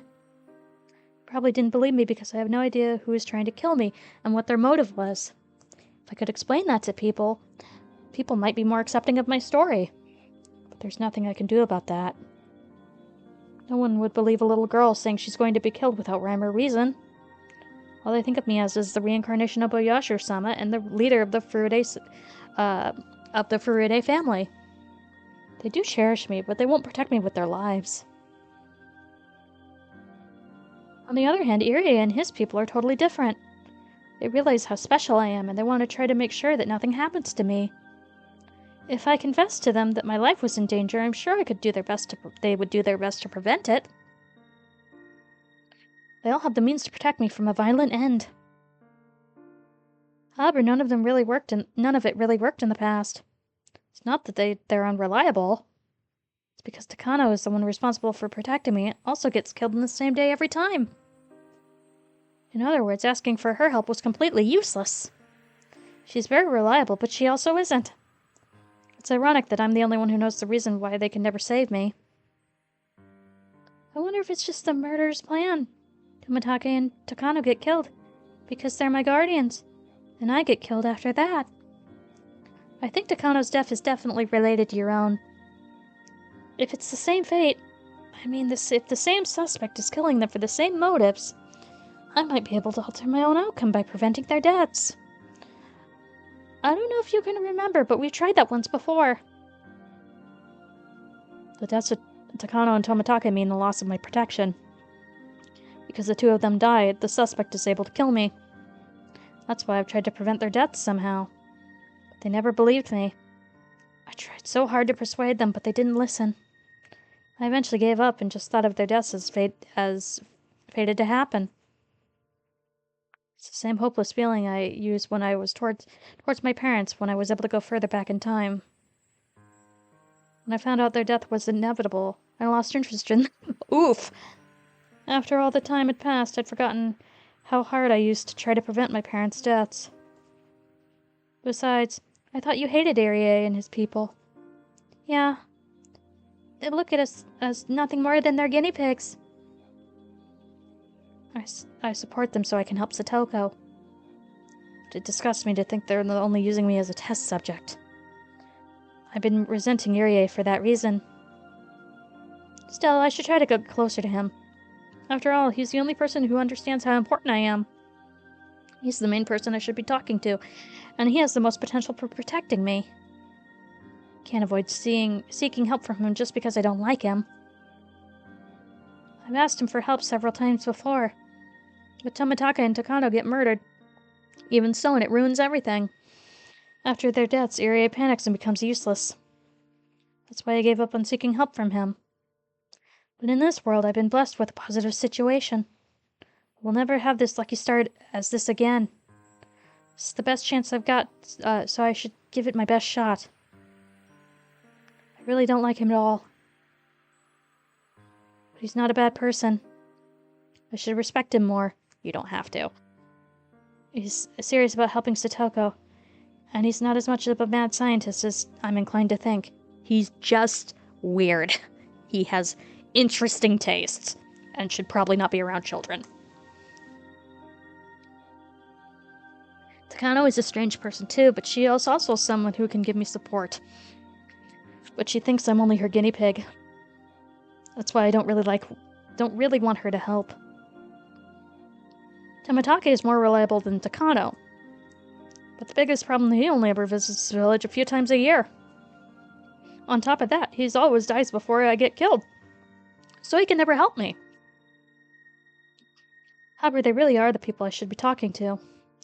If I can change the fate of their deaths, they should be able to save me from my own. It's possible that the only reason I lived until 1982 was because of their effort. I'm going to approach them once more and do what I can to try and save them. Oh, don't worry. I expect they'll be murdered anyway, so I'm not getting my hopes up. So I'll be fine, even if this hope is betrayed. Oh, you're such a cruel girl. I chuckled at her comment. If they can escape their fated deaths, then I'm sure they'll greatly influence my own destiny as well. And this time I'm going to try talking with them with the assumption that they'll still be killed. I'll talk to them about how I predicted from my coming danger after they'll die. If they issue such orders, then maybe the guard around me will be strengthened after they do. The protection they provide is probably the highest standard for security I could hope for. Yet the loss of that moment, Tomitake and Takano die. So I'll never have their protection after the Watanagashi. And therefore I'll get killed too. In other words, that's it. Whatever possesses the strong will to kill me actually just wants me dead. Yes, so long as these two are alive, there's a tight security all around Hinamizawa. That prevents the killer from getting to me. So, to kill me, they must first kill Tomitake and Takano-san, the heart of that security. Then my protection falls away, leaving me exposed. The more I reason it out, the more I realize their fates are connected to mine. Thinking from that point of view, my destiny becomes inescapable the moment I abandon them to die. You should know that, but you should know what you have to do first then. Yes, I have to think about saving their lives before thinking about mine. It's kind of ironic. I gave up on them because I was more determined to save my own life. But I finally came to the conclusion that I have to help them first before helping myself. But there's something I still don't understand. Someone with conviction this strong is trying to kill me for some equally strong motive. Yet, no matter how often I debate it, I can't think of anyone who'd benefit from my death. Not only that, but there should be only people who'd want to protect me. Especially since they would do anything to protect me and the present environment. They even eliminated my mother. To be perfectly honest, I don't even care about her anymore. Woof! I never got along with her. And she's the one who took my father's death the wrong way, making a huge deal out of it like she did. She got what she deserved. Woof! I'm a valuable guinea pig for them. I can be a bomb, too. No one benefits from making me explode. There's only disaster waiting them if that happens. Lots of people will be lost, and nobody will gain anything from that. According to Takano, my death will be like that of an eruption of a volcano in the middle of the village. I'm not interested in what happens after my death, but if they're really concerned about it, they're watching me every day to ensure that I don't accidentally hit my head in the corner of a block of tofu and die. To be fair, to say that they are here in order to prevent the eruption from happening. I'd be suspicious of them if they were going to benefit from some way from my death. But as everyone knows, that can't possibly be the case. I am losing the ability to read. My death would create nothing but a disaster. You don't say. You don't say. They are benefiting from me being alive right now. Perhaps it's not about gain, but also about grudge. Maybe someone has a strong grudge against my family and kills me not knowing I'm the bomb of this village. That's why I'm suspicious of the three families, especially the Sonozaki family. However, after observing them in numerous worlds, I feel that's not the case.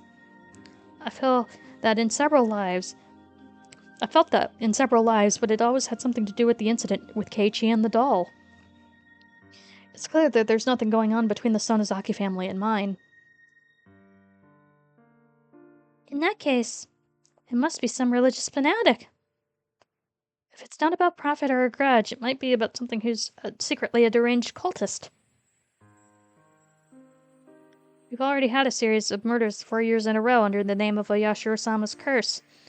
Timing-wise, it would be somewhat interesting if I, the reincarnation of Oyashiro-sama, were killed on the 5th year.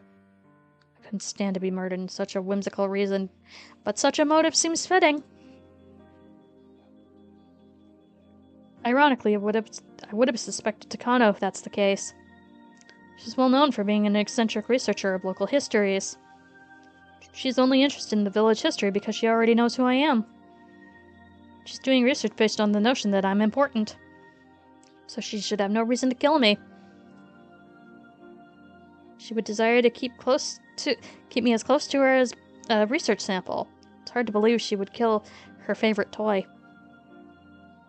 She might be willing to kill someone who would try to harm her little toy, though. I will never find out, no matter how hard I think. Just know that someone is definitely going to kill me. I don't care about anything else, as long as I can escape that fate. No, I take that back. I want to escape my deadly fate, but I also want all my friends to be happy. I want the rest of my life to be happy, too. I don't want to hide myself in this forest forever, just to get away from my murderer. In fact, I've tried that once before, but I still met with the same ending. Living in the forest was a horrible experience. I think I was able to survive until July that time. That might be the longest I've ever lived. I smiled bitterly and finished off the rest of the orange wine with the glass. I'd have to talk to Irie again. I don't like him, but his people are my only hope. It's getting late. I should go to sleep now. I think so too. Good night. I lay down and closed my eyes, but I couldn't fall asleep right away. Suddenly I remembered Rana's words out of nowhere. It's no good when I was thinking about it on my own. I wasn't thinking about it on my own. I was talking about it with Hanyu. Now I know. It's important to talk to other people. Friends have a greater meaning than I thought. You can talk about anything with them. I finally realized that. After I asked Takano for help. Should I talk to Keiichi? Told him before of my previous lives. But he never believed me then.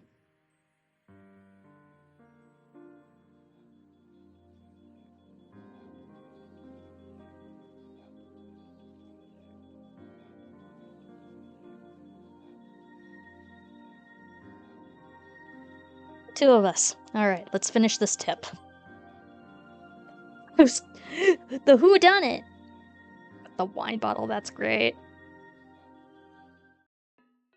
The two of us. Rika Furide always thought there were 4 members of her family. She could clearly see all of us. Her father, her mother, and me. She had no idea I was invisible to anyone else but her. My appearance is a little different from human beings. I may otherwise look like a person, but I can't hide my horns. So it's obvious that I'm not human. I'd hoped that because Rika has seen me since she was a baby, she wouldn't be bothered by my ugly horns at all. Your horns are adorable. And that hope came true. Just chicks bullies what they see first as their parent. Rika accepted me as part of their family as a matter of course. Even though I have these horns. Rika and I have been close ever since the day she accepted me as her family member. I became closer to her than her parents. I couldn't even remember the last time I was able to communicate with someone. We spent all day together. But her family, especially her mother, denied my existence. Since her mother so strongly denied me, Rika and her mother became distant. Rika didn't learn certain things that many children learn from their mothers. That's why I taught her instead. It's kind of ironic how that made her mother resent Rika even more. Rika used to fight with her mother a lot about how she talked. I guess she picked up some bad habits from me. Besides the fact that she didn't get along with her mother, Rika was a pretty normal girl. She was just like Satoko. She loved running around in the woods and doing mischievous things. However, in June 1983, Rika's life was taken. All we want is a happy life for Rika. My power only allows us to search for the path leading to that. It's awful to repeat the same tragedy over and over again. Although it's devastating, we can still find happiness within this endless world. Rika Furude's destiny is a tragic dead end. But I'm secretly enjoying the fact that I get to spend more time with her than what normal people can enjoy. It's not just Rika. They may not see or hear me, but being with Satoko, Mion, Reina, and Keiichi is always so fun. I can never be one of them, but I can still be by their side.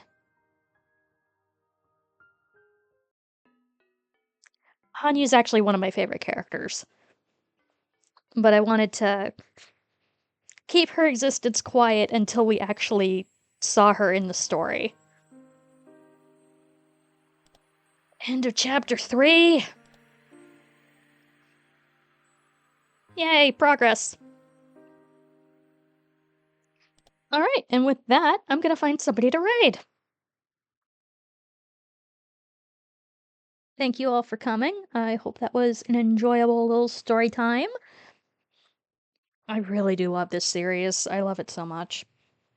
And I did see that the anime has been relicensed, and the first season is up for pre-order right now. It's going to come out in October, And I also saw that Discotech got Kai and Ray as well, and will be releasing those eventually, which is like exciting because it's nice that it's in print again.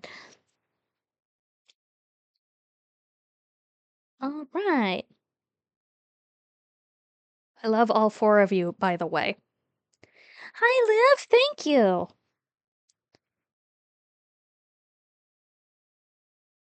I figured somebody was lurking around. But let's see where we can go. What do we got? We've got.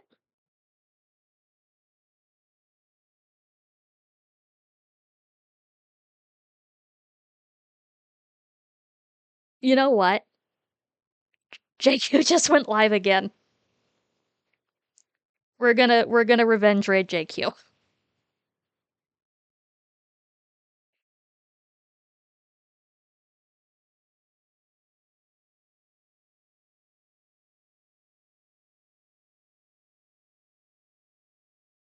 Raid message if you're subbed, and raid message if you're not.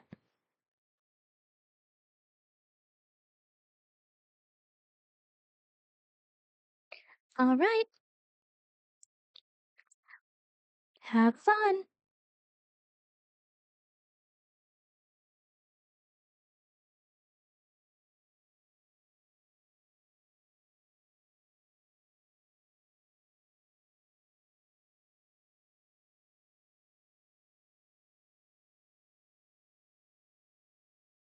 Bye.